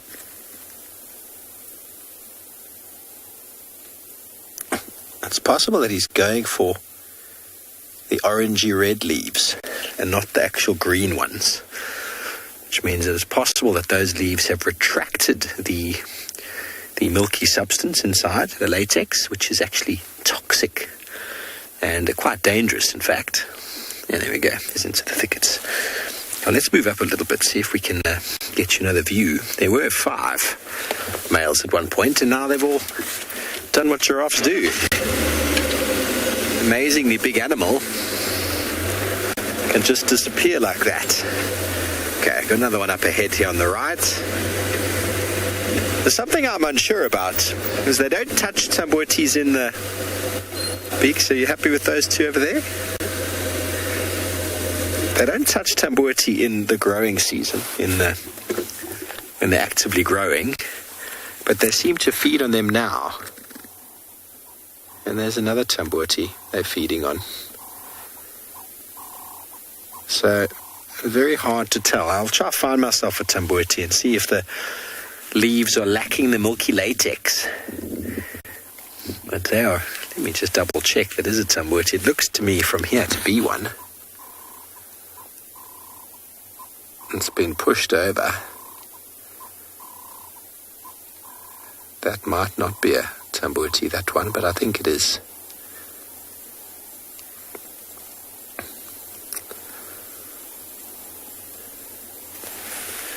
Two wonderful gentlemen there. You can see the size difference between them.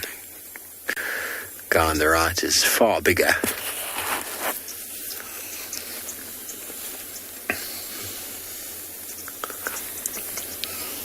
You might be able to hear the oxpeckers. King of the castle, that one, right on top.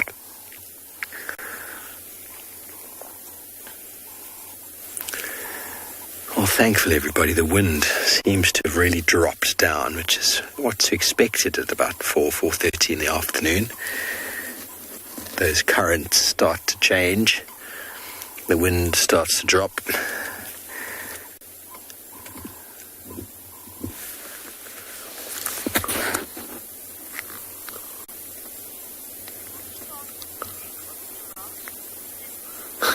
Hello, Sydney. I have no idea how strong the neck of a giraffe is, but it would floor you. I mean, a male giraffe can weigh up to 1,500 kilograms. And that neck is very, very, very heavy. And the head itself is quite heavy. If you come across a giraffe's skull and you pick it up, it's very, very heavy on its own. And it's not necessarily the strength of the neck, but it's the leverage that they use when they swing it. And it's a massive big hammer. And I've seen fully grown male giraffe get hit underneath the chin by another male giraffe and completely collapse dead on the ground, dead. So, and very, very powerful, very, very powerful. Now, there's an enormous amount of muscle in that neck. We go to the one on the right, BK, sorry, the one on the right is the big guy. He was lifting his head up. Now, there are muscles all down the front and all along the back of that neck and all along the sides, which enable him to move his neck left, right, and specifically down for feeding. Now, the neck, as I said, is quite heavy, and the head's quite heavy, and there's a ligament that runs all the way down the back of the neck and attaches to the back. Very short back, but that ligament actually keeps the neck at that sort of 60-odd degree angle without any effort. Now, if they want to move, they have to use muscles to pull that ligament in every direction. It's very easily noticed when the giraffe go to drink. They pull their head down, and when they let go, it flicks back up. So it requires no effort to keep the neck up. Not like you or I, if you find yourself craning your neck for a little bit, you start getting a sore neck. We are not designed to be doing that with our necks. So a giraffe with their very long neck, lots of muscles. It's taken a very long time to get to that size, of course, and it's not only for feeding, but that swinging motion for fighting against other males.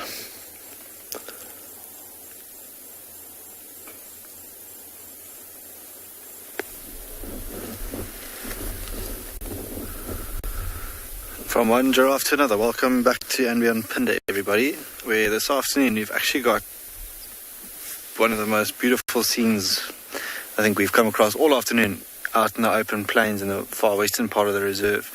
Come across a journey of giraffe, quite a large herd of zebra, and a little bit further behind them are some wildebeest, but all busy feeding here this afternoon. And it's not very often that we get to look down onto the tallest mammal around, the giraffe. A very different perspective out here, and nice to see them all together. Obviously, the more eyes the better out here in terms of safety.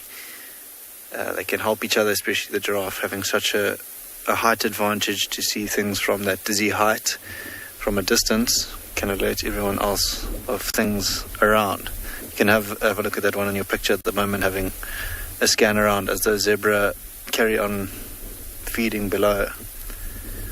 Always wondered if that South African band didn't get their name like this, zebra and giraffe.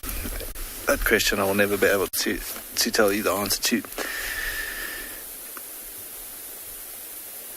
Every so often, there are a couple of male zebra in this herd below that are vocalizing, which is not something that you hear too often, or you might hear, but you never see it happen.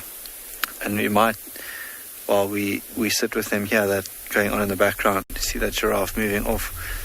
These particular giraffe have their work cut out for them. A lot of what they feeding on is quite low. It's almost as if they're going down to drink. They sort of splay their front legs out and bend right down to eat these shrubs that are a little bit lower than normal for them.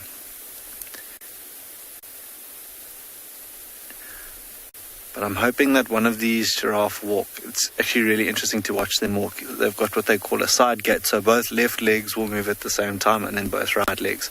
But when they run like dogs. When they're both back legs overtake their front legs. Might, hopefully, a little bit higher than this one in picture is one moving across, which we might be able to see in a bit. There it is. But as I say that, it moves behind a couple of bushes there. Now you can see that both right legs and both left legs. Interesting to see the way they walk. Just having another scan around here, we might be able to see things like maybe some rhino if we're lucky. We set out this afternoon also in this area to see if we couldn't find cheetah perhaps. Haven't struck gold with them. But also down in this valley where everything's busy feeding this afternoon, it's actually really protected from that wind that has been relentless all afternoon.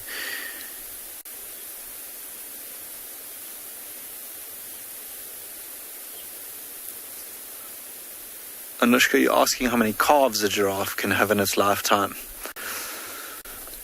That I wouldn't be able to tell you offhand, but I can imagine a handful or so in a giraffe's lifetime. I mean, their lifespan is about 17 years, around there, 15 to 17 years. So I'd probably guess at about 5.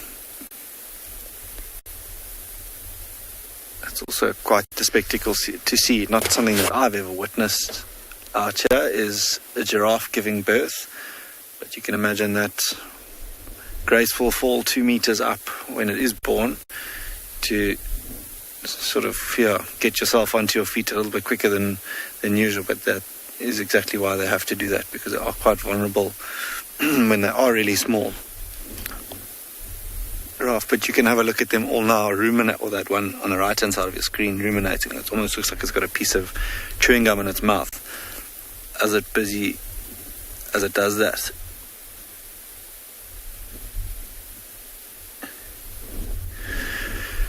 I'm going to carry on looking through these open plains and see if we can't maybe find some rhino if we're lucky, or maybe a little bit later some cats.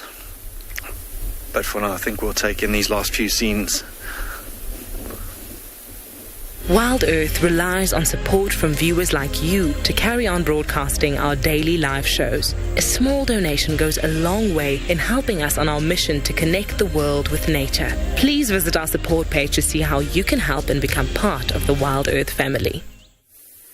And certainly, I hope you get lucky, Matt, just like this guy, this hooded vulture. This vulture is the first vulture on the scene, and at this point the only vulture on the scene. And I would consider him extremely lucky, or her.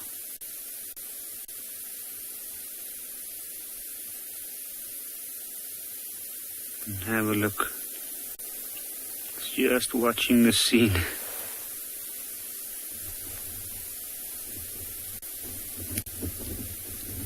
Look at that.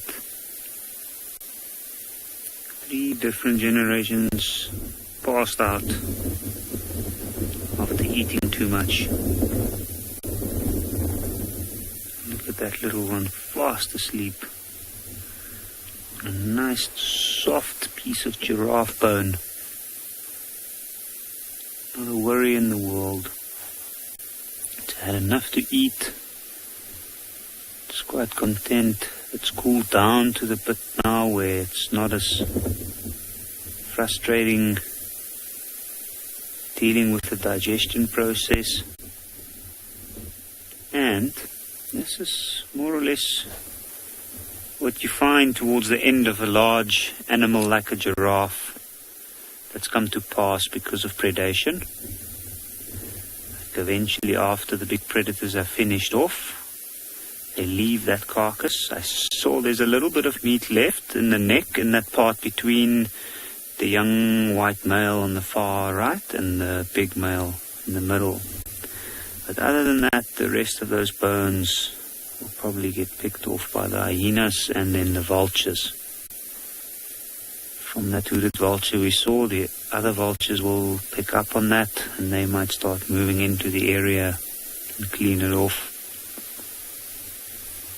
That is, if it doesn't get dark first, and the hyenas will probably pull it apart and finish most of it off during the night. Rosalind, at what age do cubs leave their mothers? It depends. There's quite a bit of variation within that. But with lions, in most cases, the young females, like that one over there, she will stay with the pride that she's born into for most of her life. And then on occasions when the pride becomes too big later on, she might split off and then join or create her own pride. But in this case, she'll more than likely stay with the pride. The young male on the other side, because of the fact that he's got two other brothers, I'm sure they'll start moving off at some point, which is usually around 3 years of age. But it can be as young as 2 years, 2.5 years. In this case, he's approaching 2 years, so I don't think he's going to leave this pride anytime soon, and I think we'll probably see him around at least for another year. You can see they have reached that age, though, where the males are starting to show a little bit of aggression towards them, especially around carcasses. They do have quite a big appetite at this point, and they do pose a bit of competition around the carcasses.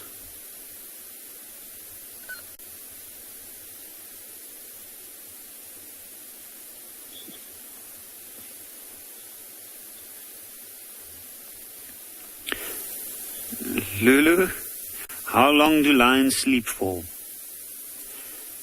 Well, after they've eaten this much, they'll certainly sleep for quite a while.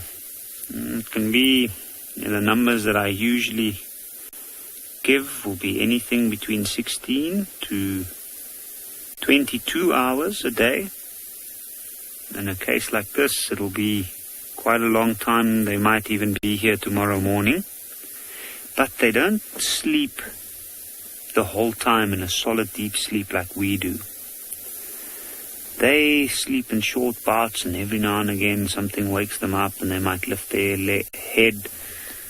Those ears are very in tune on picking up on small movements and noises nearby. So I guess you could say it's more of a rest with intermittent periods of sleep.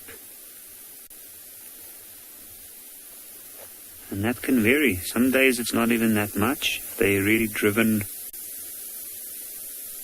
with a need to eat immediately, then they might, and if it's cooler, then they might rest a lot less during that day. If they've eaten well in the last couple of days, like this pride, we might find them tomorrow where they just have a day of resting, and then they might stay in the same area for quite a while, laying down and occasionally sleeping. I think that lioness at this point, it's safe to say she's sleeping quite tightly.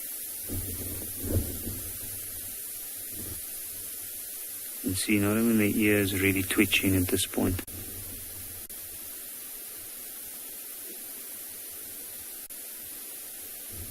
Even though there is a little fly flying around the face. We all know how irritating flies can be. Imagine the smell of this animal's face and fur around the face where it's been inside that dead giraffe for most of the day. The amount of flying insects drawn to a dead animal like this is huge. And a lot of those often stay around those areas, the face, the mouth, the nose, the ears, the eyes. So that's why when they do lay down, mostly we see their ears twitching. Sometimes they'll twitch their lips. I think with a cool wind helping with the flies, I think that this lioness is quite comfortable.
And there we can see all three of them spread out at a different angle towards the carcass.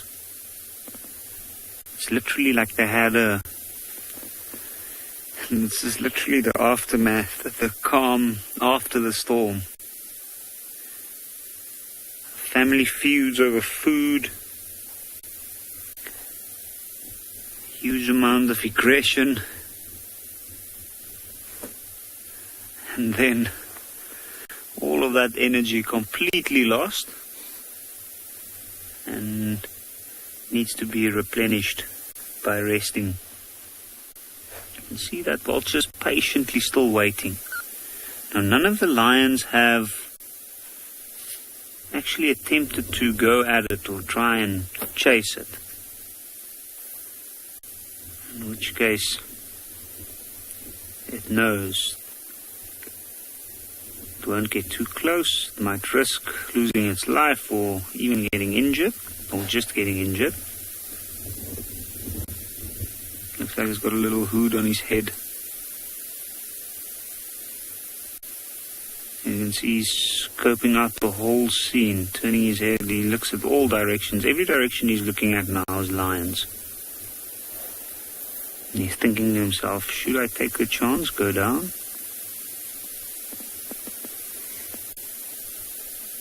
Sometimes they do. I watched them before where they actually go down completely and even move about in between the lions, especially at this stage when these lions aren't very active and very protective over the kill. But if he gets too close to the three at the carcass, I'm sure they might give him a bit of a scare.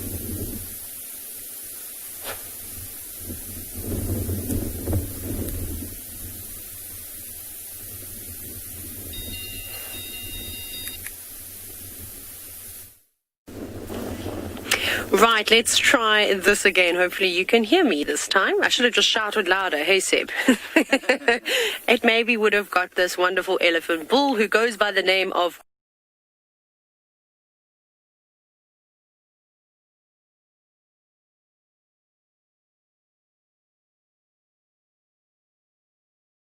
Kumo, and I couldn't remember any significant features, but as Sebastian has pointed out, he has almost looks like an abscess of sort on his left rump.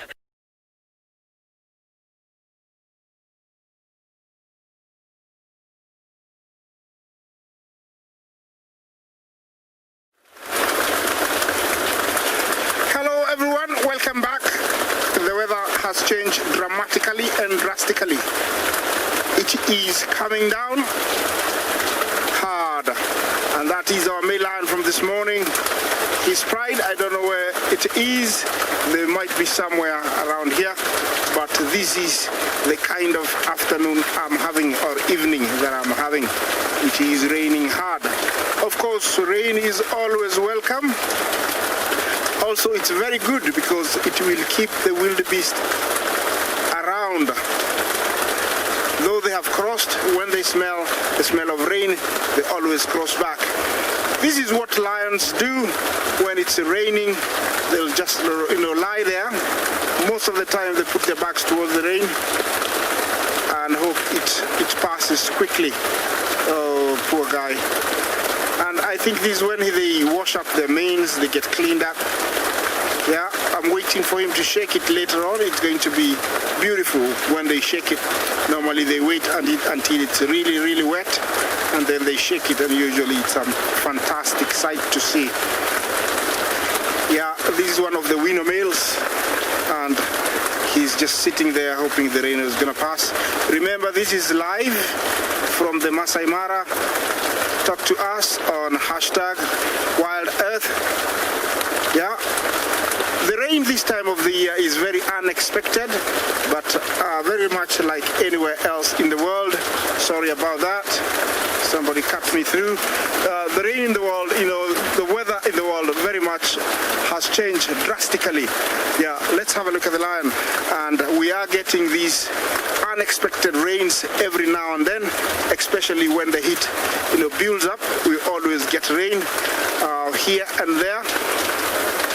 We have two seasons here in the Masai Mara, the wet and dry.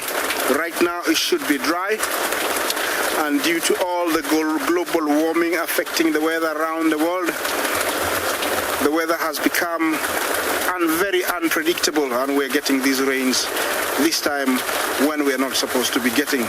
I'm not complaining. There are some areas that were burnt off by the rangers. It is necessary sometimes to get rid of old grass for new shoots to come, which are highly nutritious, and so those areas needs water for the new grass to grow, for the new, for the animals. He's keeping an eye on something, I don't know what. I'm assuming the females are off to my right, and maybe they're hunting.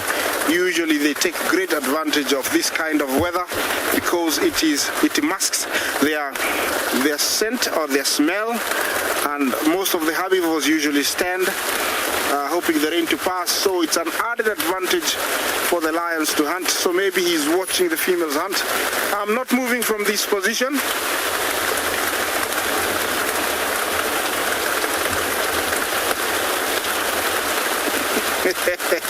Sherry, you say that it's going to cause havoc on these lions' mane. I don't know how to say that, but he might be actually enjoying it because it could have, mites or ticks that he's hoping that they might get, smothered by the rain or the water. And also, I'm sure, he loves it when it gets wet, so he can shake it, and it looks better, maybe for the females. But that's an interesting comment. Thank you, Sherry. Yeah, look at him. You see that? He keeps looking somewhere. I'm not going to go outside to tell you what it is. So I'm just going to wait to see if he moves, then I'm going to move. But if it continues like this, you might not see me. But let's have a look at him. Let's enjoy him. Although it's not a very pleasant sight, but this is what is happening right now in the Masai Mara.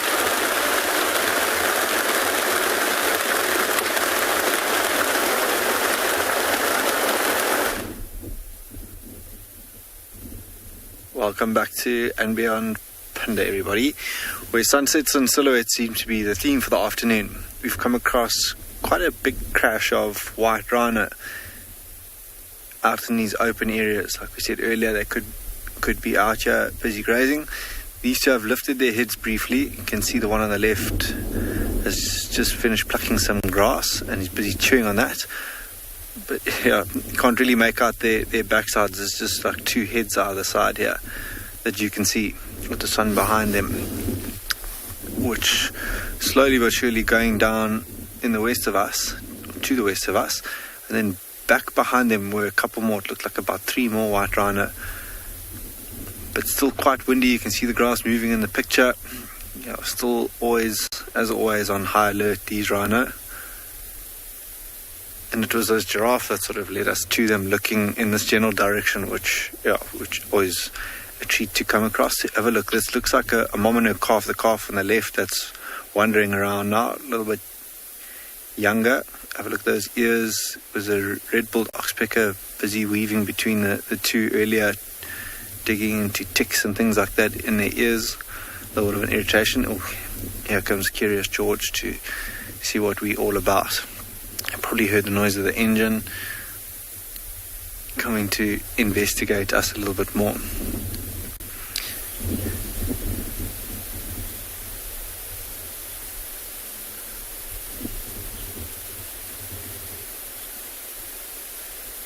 Sharon, now you're asking how we differentiate between male and female rhino.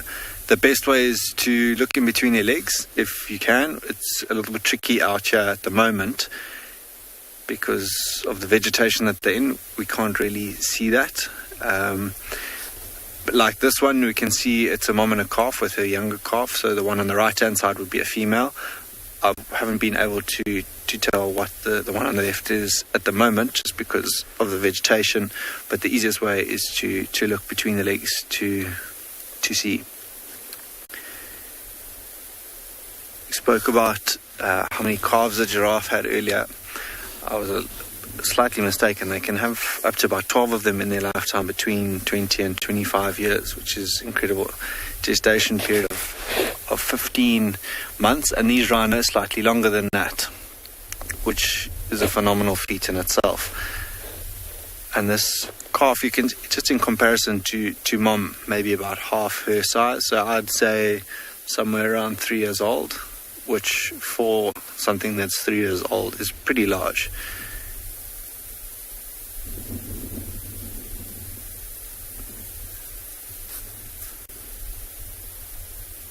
Mom hasn't moved a muscle while we've been here. Let's have a quick look. Sun setting. You can actually now see quite a nice silhouette of the one a little bit further left of them towards that dead tree. There it stands. A little bit more of a silhouette as it's higher up on this ridge, and there were even more behind that.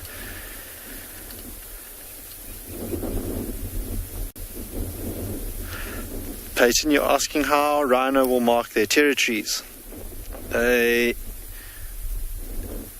almost like a dog, if you see your dog scratching its back legs, they'll spray their urine or sort of defecate in, for rhino, what they call a midden, and then scrape their back legs in that and get that all over their back legs, and then walk along their territories, often roads and things like that. And that's, they will create those very well-worn game paths that you see. They'll go around and spray every so often little bushes and trees, or defecate, scrape their legs, and then carry on marking their territory like that.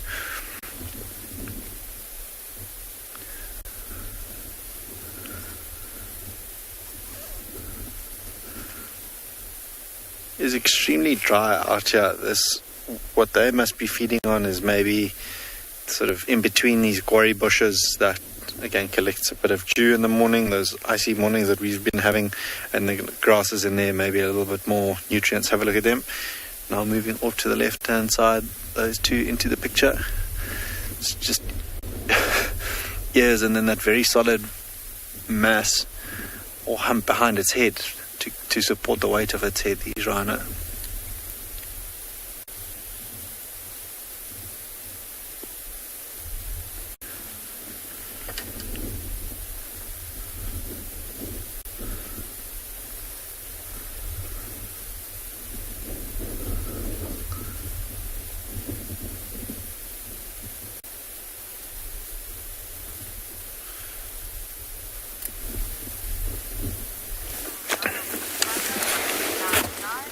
Thanks, Matt. From very nice looking rhinos to a wonderful brown hooded kingfisher. Just bobbing around in the drainage. We've been cruising the Moati to see if there's any sort of activity. There's still a little bit of wind blowing. It's kind of shifted directions now. It's now coming from the west. Or should I say from the east. I get those mixed up sometimes. Oop, there it goes. So when the wind is blowing, it's often a good place to find animals is down in these river depressions.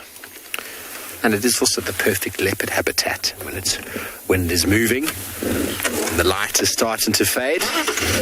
Temperatures are dropping. A good time to have those individuals on the move.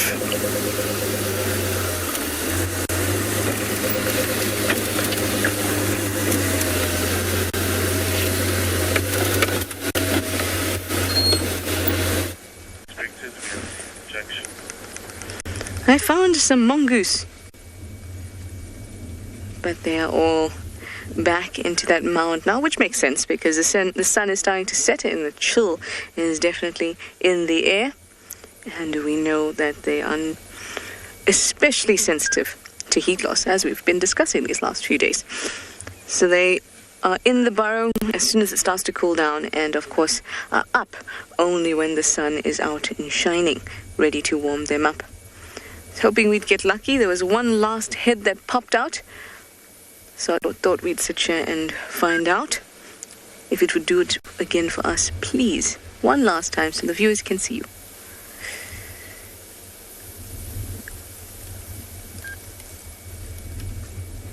All I hear is the eerie sound of the leaves and the grass moving in the wind. Not even a squeak to respond to say, nope, we're turning in for the night.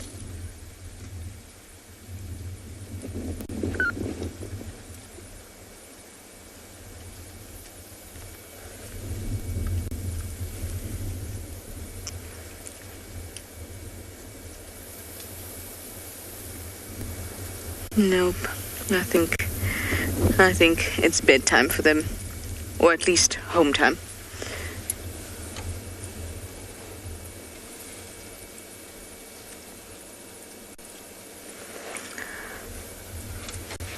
Let us continue. We are on the southern fire break at the moment, and yeah, we're just kind of driving about. Nothing too special right now. It's usually when I start up, they pop their heads out. Elizabeth, you say come out for a bit, mongoose. Come out for a bit, mongoose. Elizabeth, this may be your lucky day.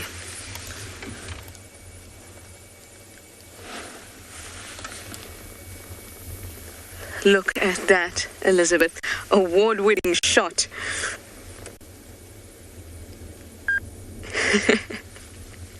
At least it came out, right?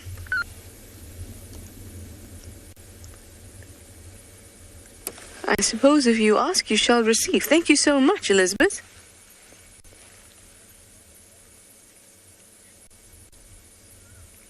Edward, you'd like to know if the mongoose will vacate the termite mound when the termites become active. The mongoose don't actually live in a part of the mound that is active with termites. So this mound there will still be termites around in them, but that's not the spaces in which the mongoose actually stay in. They will use areas that are kind of left vacant by the termite, because remember, this is quite a large mound. Some areas will be closed off, and they do that for temperature regulation. And those are the areas that the mongoose will use. There may be occasional times when the termites and the mongoose are together. But remember that a mongoose wouldn't mind a termite or two. So they tend to use areas that are disused by the termites. Sometimes the mounds may have no termites at all. But what is most likely is that portions of the mounds still have termites. So it's not necessary for them to vacate the mound. In fact, it would be probably very helpful for them to stay in the mound in a disused tunnel and just sit and wait for the easy pickings of the alates that will fly out, which apparently are quite tasty, even for humans.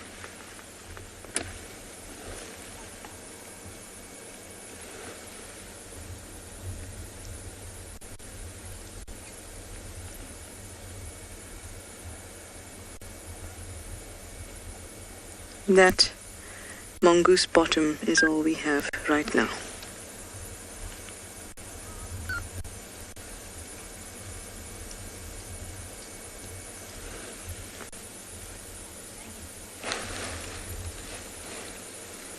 Well, thank you, Elizabeth, for calling out to the mongoose.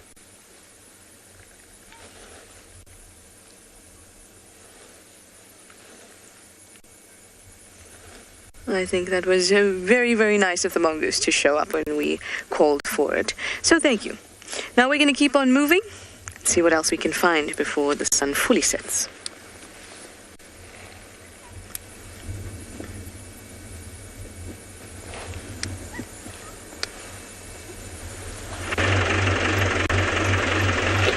We've had a fairly quiet drive, but at least the other guys have been seeing some stuff.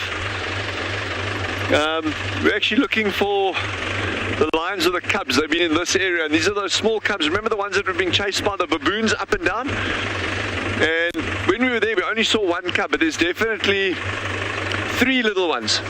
And if we can find those, it'll be the first time that a game drive vehicle's actually got the group of them together. So I'm really, really hoping the tracks seem to be in this block on the right-hand side. David, if you just want to, you can do a pan as we're driving over there.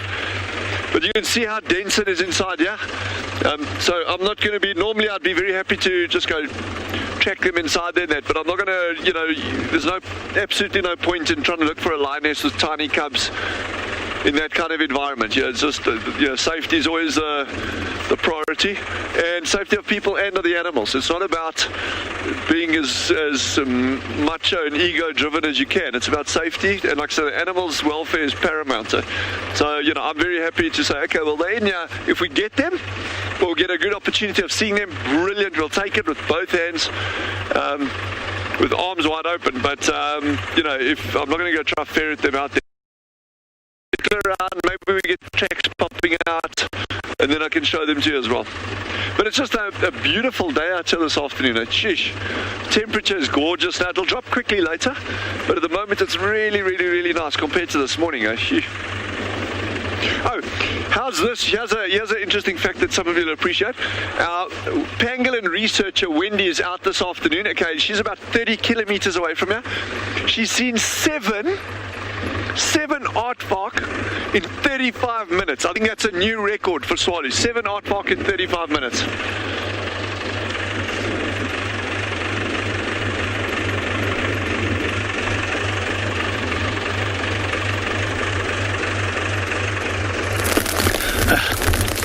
That sounds very awesome, Dylan. I mean, all those aardvarks in such a short time. I'm sure the 8th aardvark will be yours. Well, we got now rains building in the MAASAI Mara, and look in the background there. Look at the storm. Apart from the white egrets that you see flying over the wildebeest, look at the storm. That's not actually storm. Yes, storm or the wall that you can see on the western horizon of the Mara Triangle. The storm ends there to the left. That's where maybe we expect to see the sunset, but it has been spitting and now it's drizzling where we are. And those are the Hadada ibis.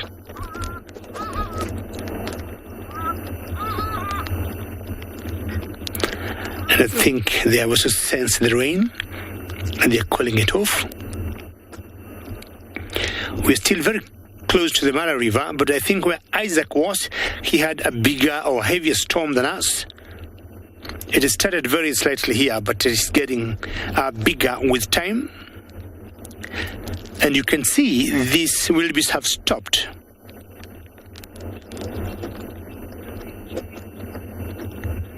It's Sky, that's a very interesting question. How many wildebeest die during a crossing? Well, today only, this morning, I saw about 100 plus wildebeest dead in one crossing for this morning. So, the crossing is along a very long river, the Mara River, 400 kilometers or so, 250 miles, and there are so many crossing points, both in the MAASAI Mara Game Reserve and the Serengeti National Park. So it could be very difficult to know how many will die when they are crossing from the Serengeti National Park and how many they would from where we are. But just to answer you, Sky, I would say a couple of hundreds. Take it from me, it will be a couple of hundreds for every crossing every year. And Sky, that's one of the ways to check the huge numbers of these herds of wildebeest. Otherwise, they would end up being so many. This morning only, where I went, we counted about 100 plus in one crossing for about 2 hours. So you'd imagine, in the Mara, there could be like, 15, 20 crosses that we know of. Then you count the crossings in Serengeti. So it would vary. And with all the, I would say, numbers of so many wildebeest, that's exactly what would happen. Well, I just want to move on because the rains are building, and there's some little geese I want to show you before we move. There's some goslings in the water there. I want to show you those for a couple of seconds because we are going to put our flaps down because of the rain, but I would want you to have to enjoy watching those goslings there. I'm not sure that's a male and a female or two females. 1, 2, 3. You can help me count how many there are. 1, 2, 3, 4, 5, 6. And if that's the case, then they are all accounted for because the last time we counted, I counted 8. Very good. I'm going to put my flaps down because of the rain to protect my equipment.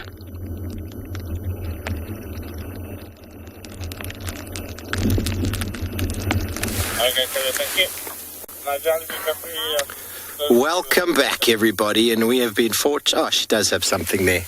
Yeah. We found Shadulu, everybody. You just have to drive around long enough to find. Oh, she's got something. Looks like a tummy. Can you see what that is, BK?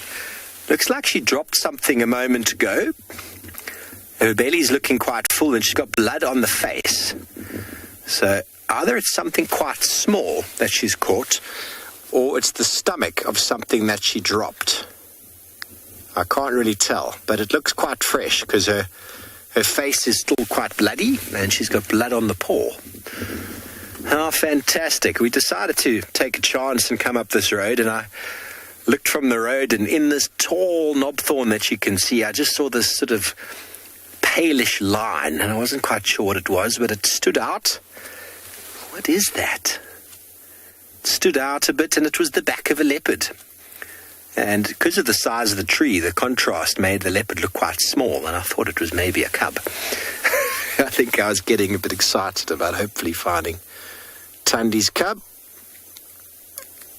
But it is indeed Shadulu. And she's got a very full belly, which means I think she's been here all day.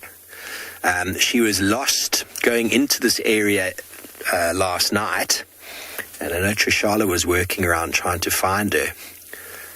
But what is she eating? It definitely looked like she dropped something, Beeks, when you got you, didn't it? So it's possible she was trying to reposition a carcass, and that fell down.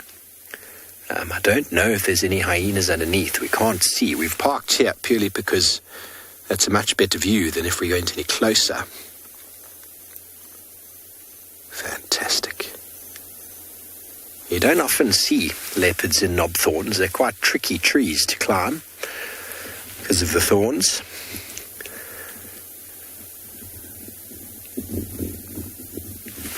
Let's see if we can make out what she's got.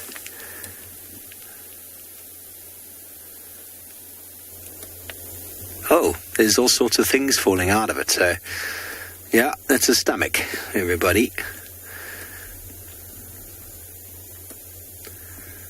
She's not ashamed of eating the stomach, just squishing the rumen out. The green stomach content. It could even be part of an intestine or a cecum, depending on what animal it was.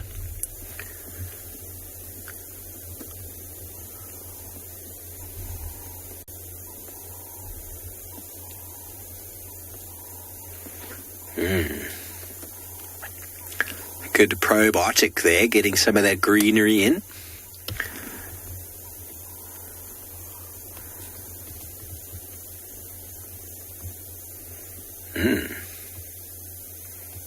Now we'll see.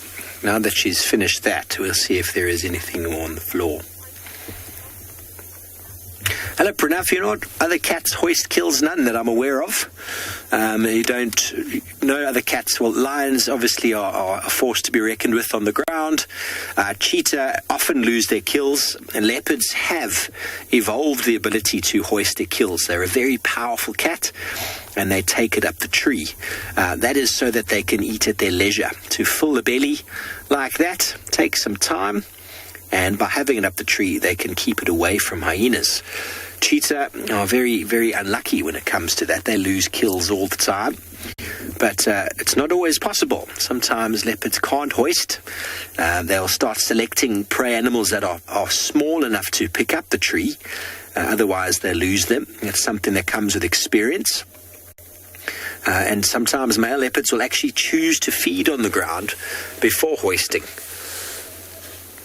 So you don't always find, like I think James was talking about a little while ago, we've yet to find a Moati with a kill hoisted. So it's something that you definitely see females always hoist if they can, because they will lose it to hyenas. But quite often a male leopard on the floor can actually keep hyenas at bay. And obviously if the hyenas start to build up in number, that can work to their disadvantage. But by hoisting, it's a very good adaptation for keeping that meat for a few days to come. And what's very interesting, everybody, is when I started here 2.5 years ago, Tandi denned with Kalamba just here, around the corner from where we are. And Shadulu, who was mating with Moati some time ago, is probably in her last stages of pregnancy, if she did indeed be fertilized, and who knows where she might den.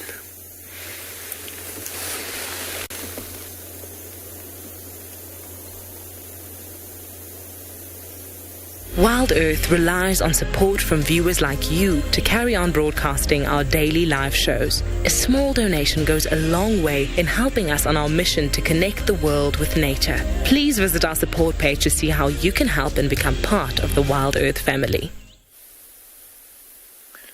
Welcome back to andBeyond, Phinda, everybody, where we found quite a large herd of buffalo, and in amongst this quite large herd are a couple of very small calves.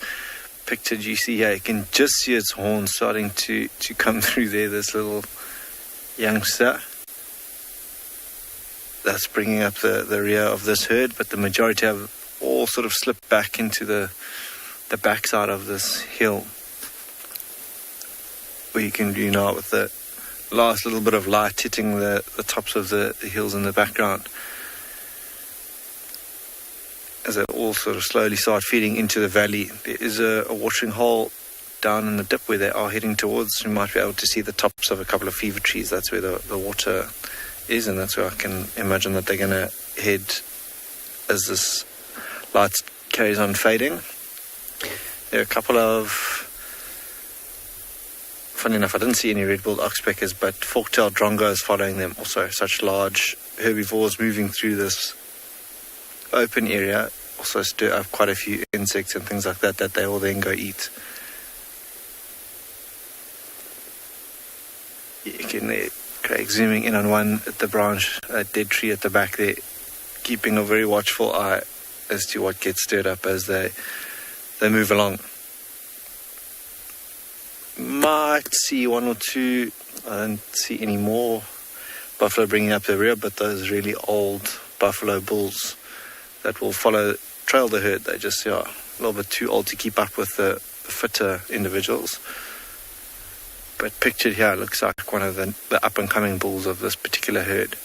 Very impressive boss or set of horns he has, that you saw now.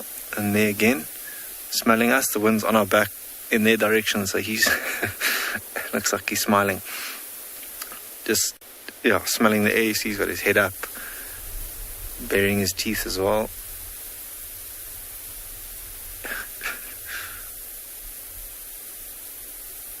licking his chops as they feed on this grass on their way down.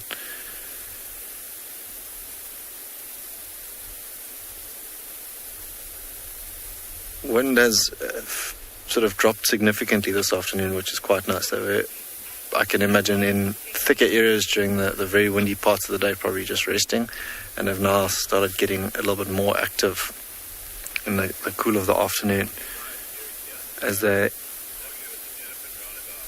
carry on. I'm going to leave them be and see if there's anything else that we can find in this last bit of light this afternoon.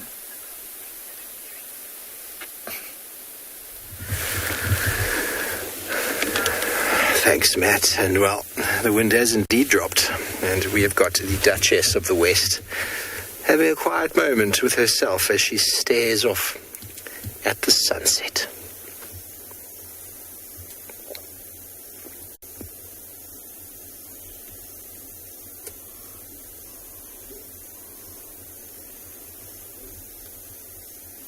We're in a good position here when she comes down, because if she does come down, she's got to come straight down that branch. She's not going to come down immediately. There is a young hyena on the floor here. Oh, Beck, indeed, she is a gorgeous cat. Shadulu has fast become my favourite female leopard in the time I've spent with her.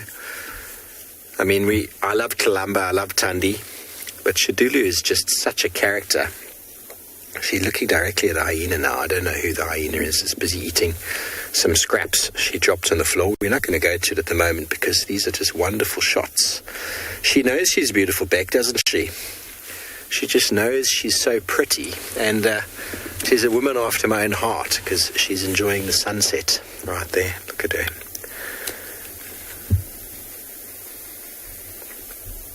Her full belly. I'm trying to think what she might have had. I wonder if maybe she had a kill here already yesterday, and when the guys lost her, she was on her way here, because it's not far from where they lost her. But it also might have been a small animal, a small stomach for a small animal, and she's consumed most of it. Whatever she dropped today might have been munched up by a couple of hyenas. Don't think much has been dropped. Look at that look of disdain. I wonder if a leopard's ever thought about jumping on the head of a hyena and giving it a smack. I have no doubt they've thought about it. Shall we have a little look at this fellow on the floor? Beaks. Oh, obviously he's now gone behind the bush. There we go. That's one of the youngsters. Don't know which one that is. And off he goes. There we go, you hyena experts out there. You got a good look at the left side. Definitely one of the youngsters.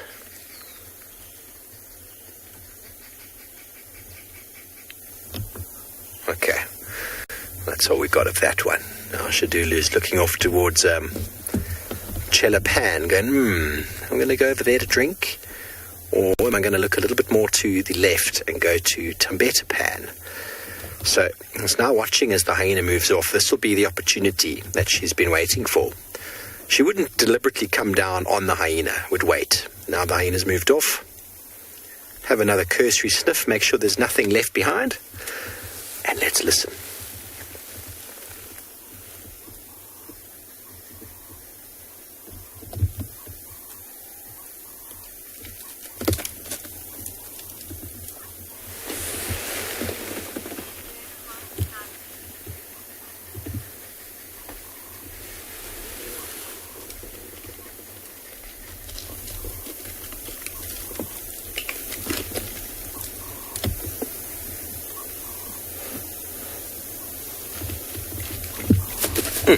That is a marvellous dismount.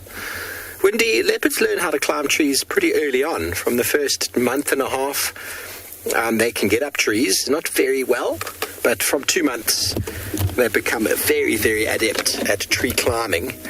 Excuse me, while we now continue on. Let's just push our way up here. She's going to go straight towards Chelapan, I'm going to assume. Following her through there is going to be nearly impossible. Got her there, BK. Okay, I'm pretty sure she's going to come out on the other side. She's going to come and drink. We can't follow her through there, but we can maybe go just along the side. We're going to try to keep up with her because I'm sure she's going to go drink. Where exactly? It's anyone's guess.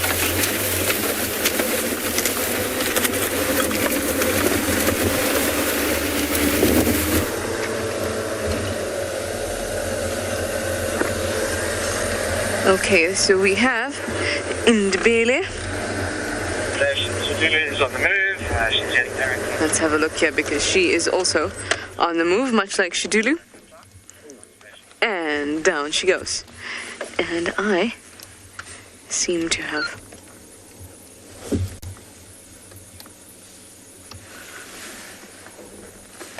FC, I've lost you, or rather, I've lost you briefly. But I heard something about, there was a hyena. Maybe it's the same one. If you're talking about Shidulu, we're quite far from her. So it might be a different one.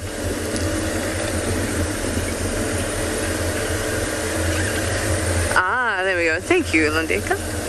I can hear you now.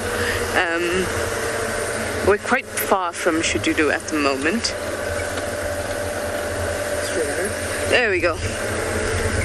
But I'm hoping that this hyena may lead us to a leopard. It's not, but they don't like to be followed, so we have to keep our distance, as you can see.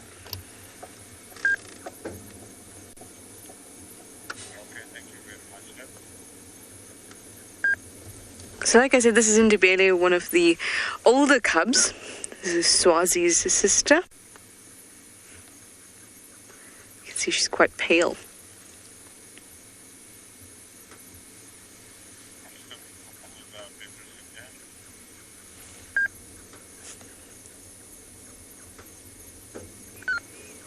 It's really nice to watch them because you have no idea where they're going to lead you. Always hanging around. Kills, leopard kills, lion kills, wild dog kills. So it's always promising to just kind of check out where they're going to. Although she looks like she's going to be moving towards Vuatela Dam now. So if you're on the dam cam, you might be able to see her in about 5 minutes or so.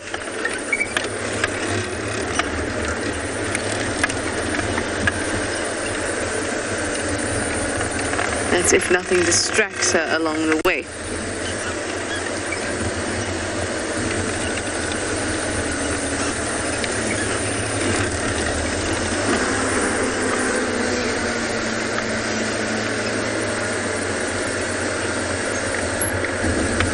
Hi Tash, you'd like to know if hyenas hunt as a clan?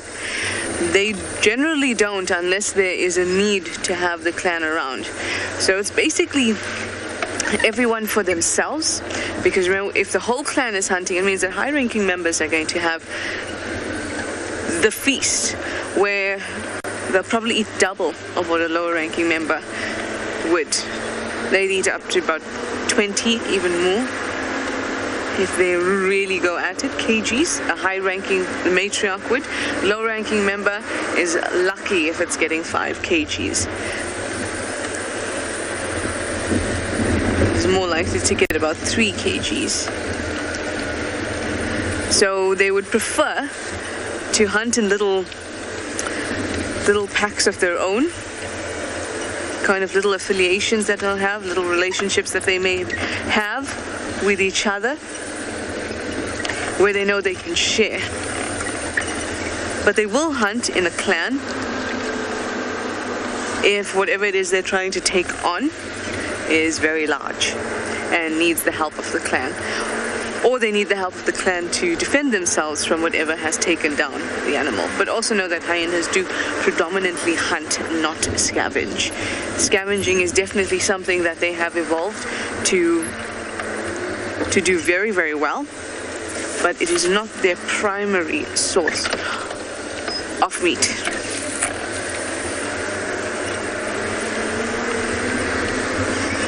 So there's no road that follows her close by there, so I'm taking this one to go around Vuatela Dam rather. Let's see if she comes out.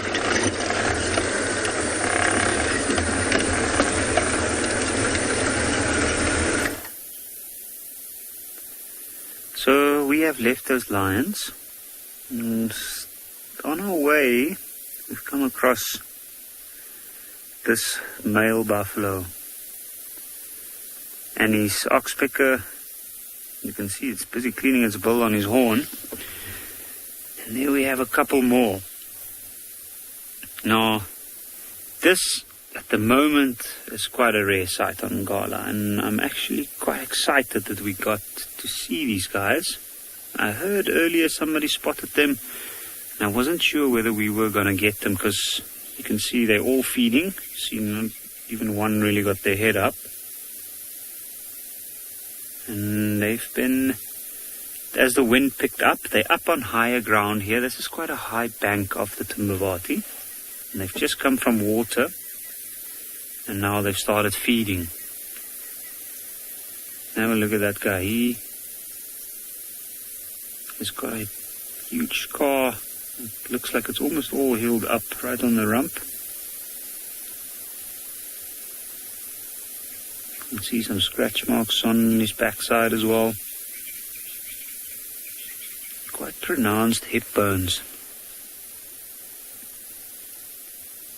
All of this, when you look at them, first instinct is that they look quite good, they look quite strong, but those are subtle hints that they have been struggling a little bit more during this season. It's the dry season, and therefore they don't have as much food as they normally have. They usually have grass. And the grass all dry out, some of them die off. And that's why we find them near the riverbeds mostly. Now, these are only males, this whole group, and these guys are going to be moving around this area probably for most of the evening, until it gets cooler in the morning hours and then lay down. And there's a couple of characters here, and you can see there's a few of them huddled together around that bush. And I think that's because there might be some nutritious grasses that's been growing in the shade of those trees there. You can see one's got a short tail, the one closest to us.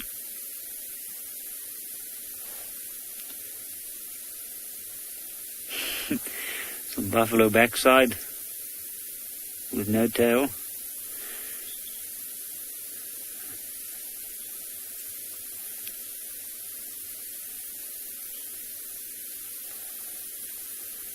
Veronica, that's a question I'm afraid I don't know the answer to. How do the horns of the buffalo grow in a curved way? The horns usually start out straight at the top, and then as the buffalo grows older, it starts bending and then grow down, backwards, and then curve. How exactly? I'm not sure. It's evolved that way, and usually like the outer layer is made of keratin, the dark material that we see, and then on the inside we have bone, and in between we have got a layer of air. Now, as that bone grows, the keratin grows around it and it covers it, and you can see with this one particularly, the horns, the tip of the horns is almost bent back. Now, I guess there's a lot of theories as to why they have horns and why their horns are like that. Now, the horns are one of the obvious theories, I guess, would be that it is for protection. And that would be from large predators like the lions we saw earlier. But then, because they have evolved also to compete for mating rights and for their reproduction to pass on their genes, they fight with these horns, and that's why we have that huge bulging structure at the middle called a boss. And you can see that guy's is all smooth and rubbed down, which means he's of a senior age, and he's already had to compete a couple of times. And the tips of the horns being bent backwards, that might be an indication that maybe they're not out to hurt each other. And instead of having it as a stabbing weapon, it's more to block each other and physically compete to be stronger than the other guy or the opponent. Have a look at the mouth going up and down. It's moving in a circular motion. You can see that one's head bobbing up and down at the back, grabbing some grass. Now, when it's like this, they usually stuff themselves. They eat as much as they can before they have to go lay down to regurgitate the food.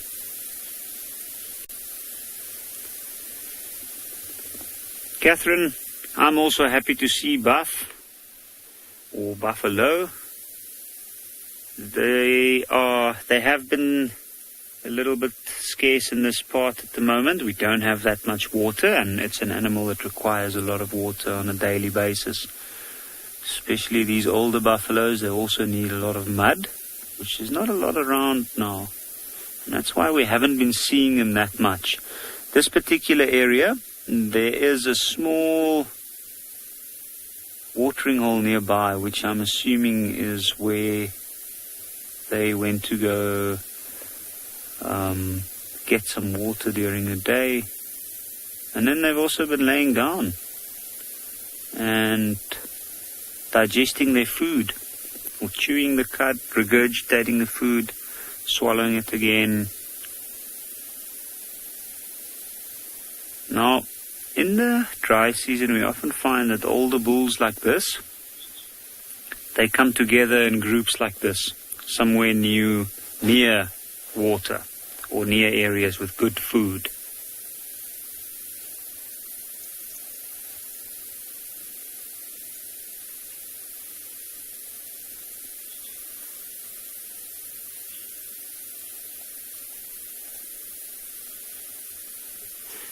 Rhonda, what age do bulls get kicked out of the herd?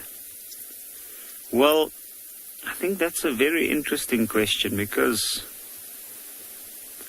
kicking out or getting kicked out of the herd, I don't think it's quite accurate.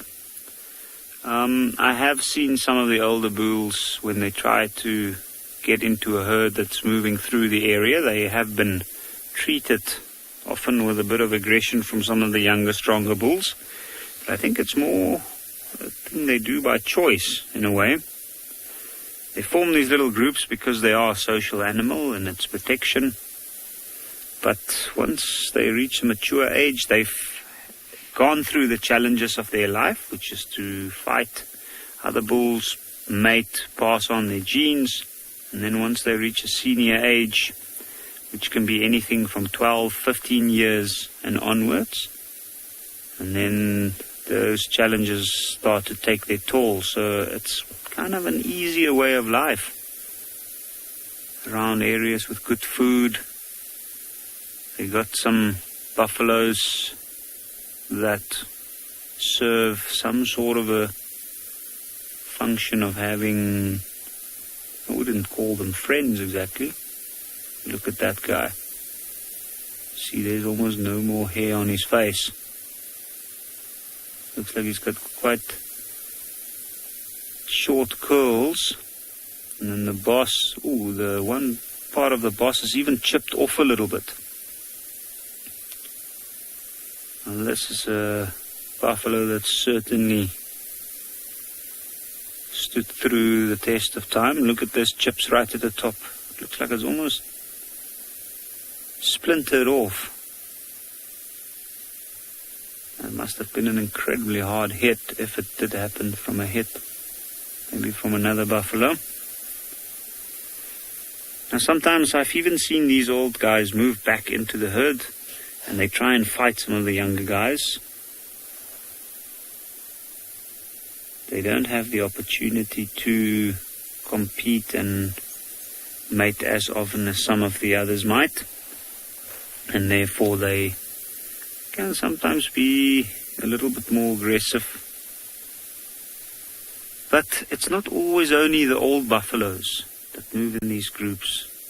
I have noticed sometimes I see maybe one cow with them, and even some of the younger bulls, ones that look quite strong and quite capable, that join up with these groups, especially when the pressure is seriously on for water.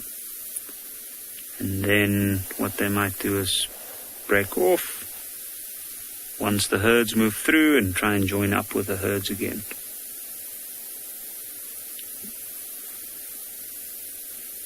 You can see that buffalo is almost closing his eyes as he's chewing, his bottom jaw moving in a circular motion. Ears are constantly flicking. I'm sure they're being pestered by a lot of flies. And there's some birds around as well. The oxpeckers. Saw an oxpecker just now, but I think the oxpeckers flew off. And I think that's because the sun has just gone down. We still have light, but the sun's gone down, and that's usually the cue for the oxpeckers to fly away to their nearby nest.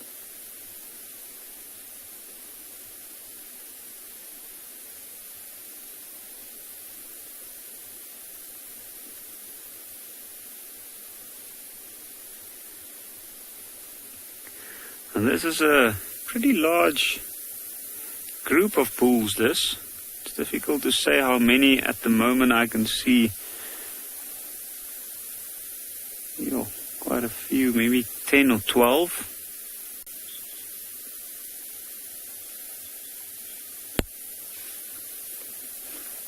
Butterfly. How much does a male buffalo weigh? Ooh, that can vary quite a bit. It depends on its genes and whether... So you get buffaloes that are larger than others, but generally speaking, the average weight is around 600 kilograms. And it can be as much as over 800 kilograms. Now, if you look at that buffalo, you can see the size of that neck. And that's because of the size of that horns, and it's a very heavy skull, so this animal needs to be incredibly powerful to be able to move that head with ease. Generally, it's an animal with a heavy bone structure, and to move a heavy bone structure, it needs very strong muscles.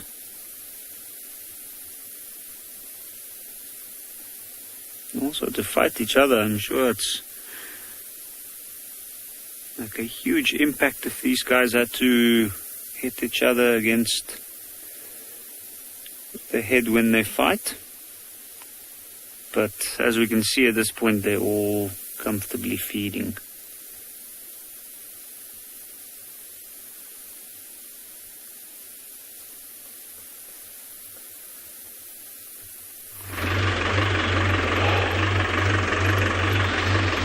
So we've actually tracked these lions into this block, coming out from the left-hand side down like that and moving up along the base of these hills over here.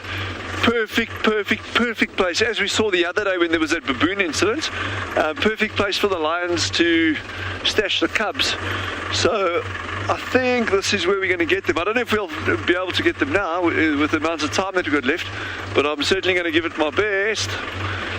And of course, the other thing that I enjoy about the hills are my owls. I am crazy over owls. I love owls, all different kinds of owls. And these hills are brilliant locations for spotted eagle owls to nest. And then my nemesis here that I've never found it before, and everyone will laugh at me when I tell them, is like Cape eagle owls. I reckon we've got Cape eagle owls here, but I've never seen them. No one else ever has. We haven't even heard them here, but yeah.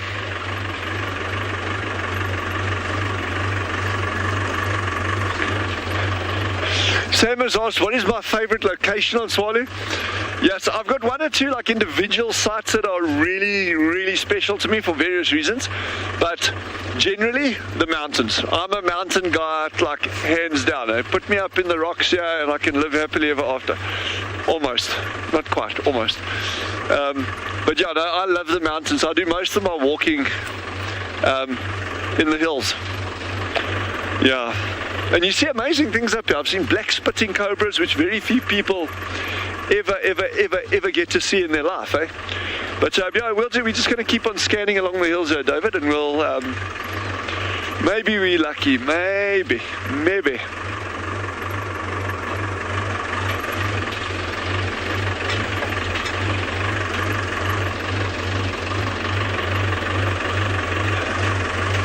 Yeah, it's so exciting because you never know what you're going to find along the hills.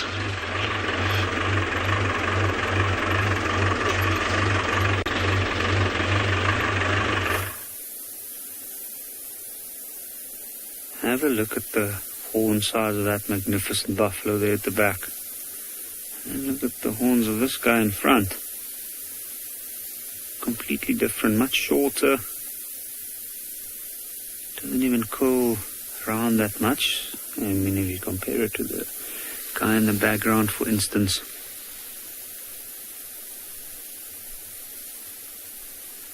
Now, this is an interesting time of the day for the buffaloes, especially for these bulls. They tend to be moving in the same areas. At least this particular group I know have been moving in this area for quite a long time. Because of that, their movements do get noticed by predators. Now, because they are old, some of these guys are not as strong as the others. I think that guy we're looking at in the front looks slightly older than some of the ones at the back. They are prone to get eaten, often by lions. And we do sometimes find that the pride of lions might move through the area, pick up on the fact that there's a herd of buffalo moving around the water. And sometimes they'll try and follow them, see if they can hunt one.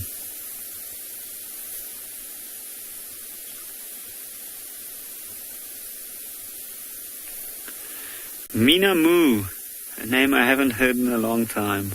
Used to be a huge fan of the show. Buffaloes doesn't eat any kind of plant. They mainly eat grass. Most of their diet, they've almost got a purely grass diet. They are bulk grazers, and they're animals that eat large amounts of grass to sustain that large weight. Now, I have seen buffaloes in extreme dry times eating leaves, fallen leaves of plants. I've noticed some buffalo eating the fallen leaves of bush willows, some of mupani. Now, with mupani, I've noticed it more, and that's because it's quite high in protein. I think they do look specifically then for certain things that they can eat, but they mostly go for grass. And since we've had quite a good rain year at the start of the year, there's still quite a lot of grass around, which is exactly what they're looking for. Even if they have to travel a bit for water, we find that they come back to the areas with good food to come and feed. And you can see they're usually in no hurry.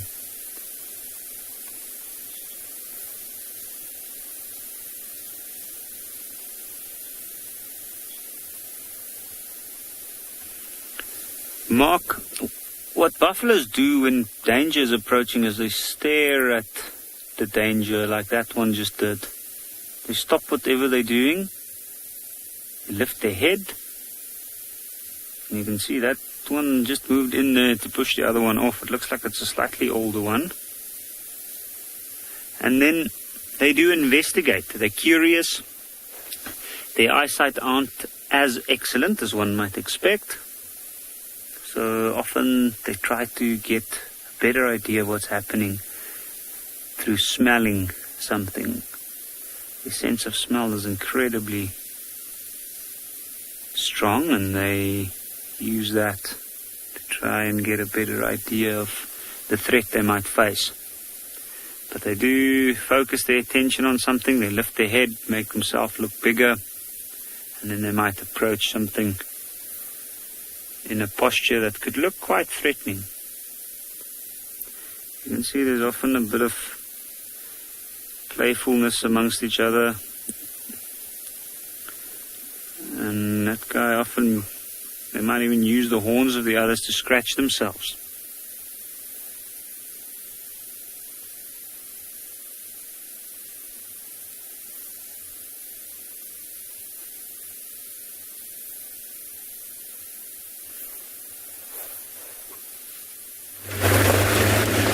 Thanks, Sabi. Well, we've lost Tswalu, everybody.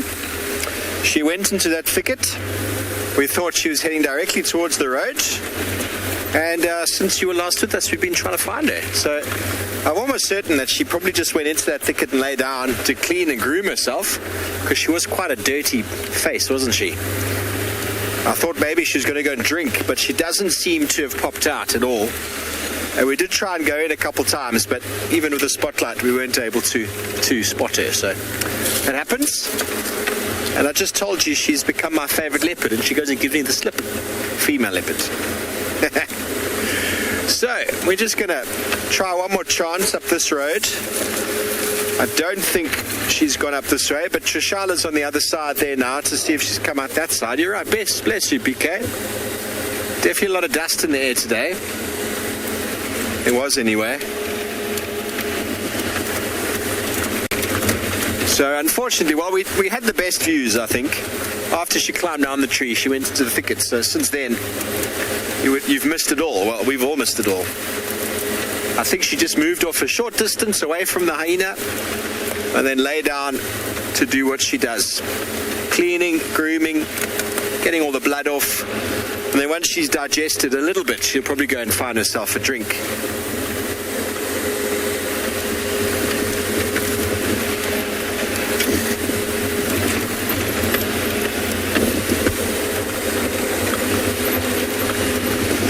Wow, Amanda, many species of trees are found here. I think there's probably about, I could probably tell you 50 in a very short period of time, but that might bore you. We've got the red bush willows, we've got the marulas,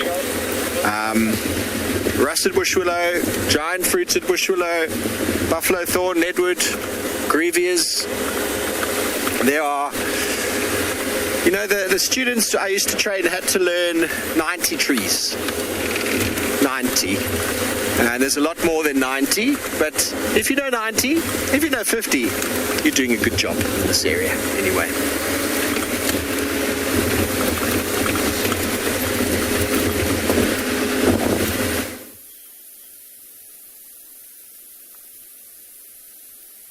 Just have a look at that. You can see the ones at the back is trying to catch up now. Sometimes they don't even look really where they're walking. They just hear the noise of the hooves moving over the rocks, and then they follow the others. And when the one stops, the other one might even walk into its backside like that. Maybe even use it to scratch himself. And I think it's reached that point where they've used this area, they've fed enough, they've reached the rockier section in this part, and they're more than likely going to move on to another area. Now I know in the direction that they are going, there's another watering hole a couple of kilometers from here, and they are more than likely going to head there to see if they might get a drink later tonight, and who knows, they might even settle around there. But it will be a challenging night. For one, it will be cold, which somehow I don't think will bother these guys too much, even though at the age that some of them are, the fur does get a little bit less and less. The other thing is predators like lions that might also be thinking the same as they do and go towards that water. And because of that, none of them wants to be left behind, and they usually move as a group.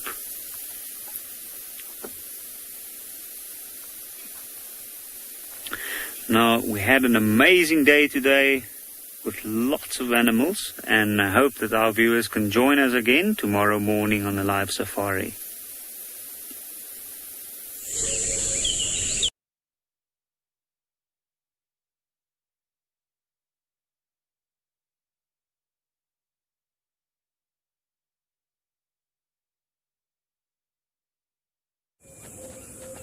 This program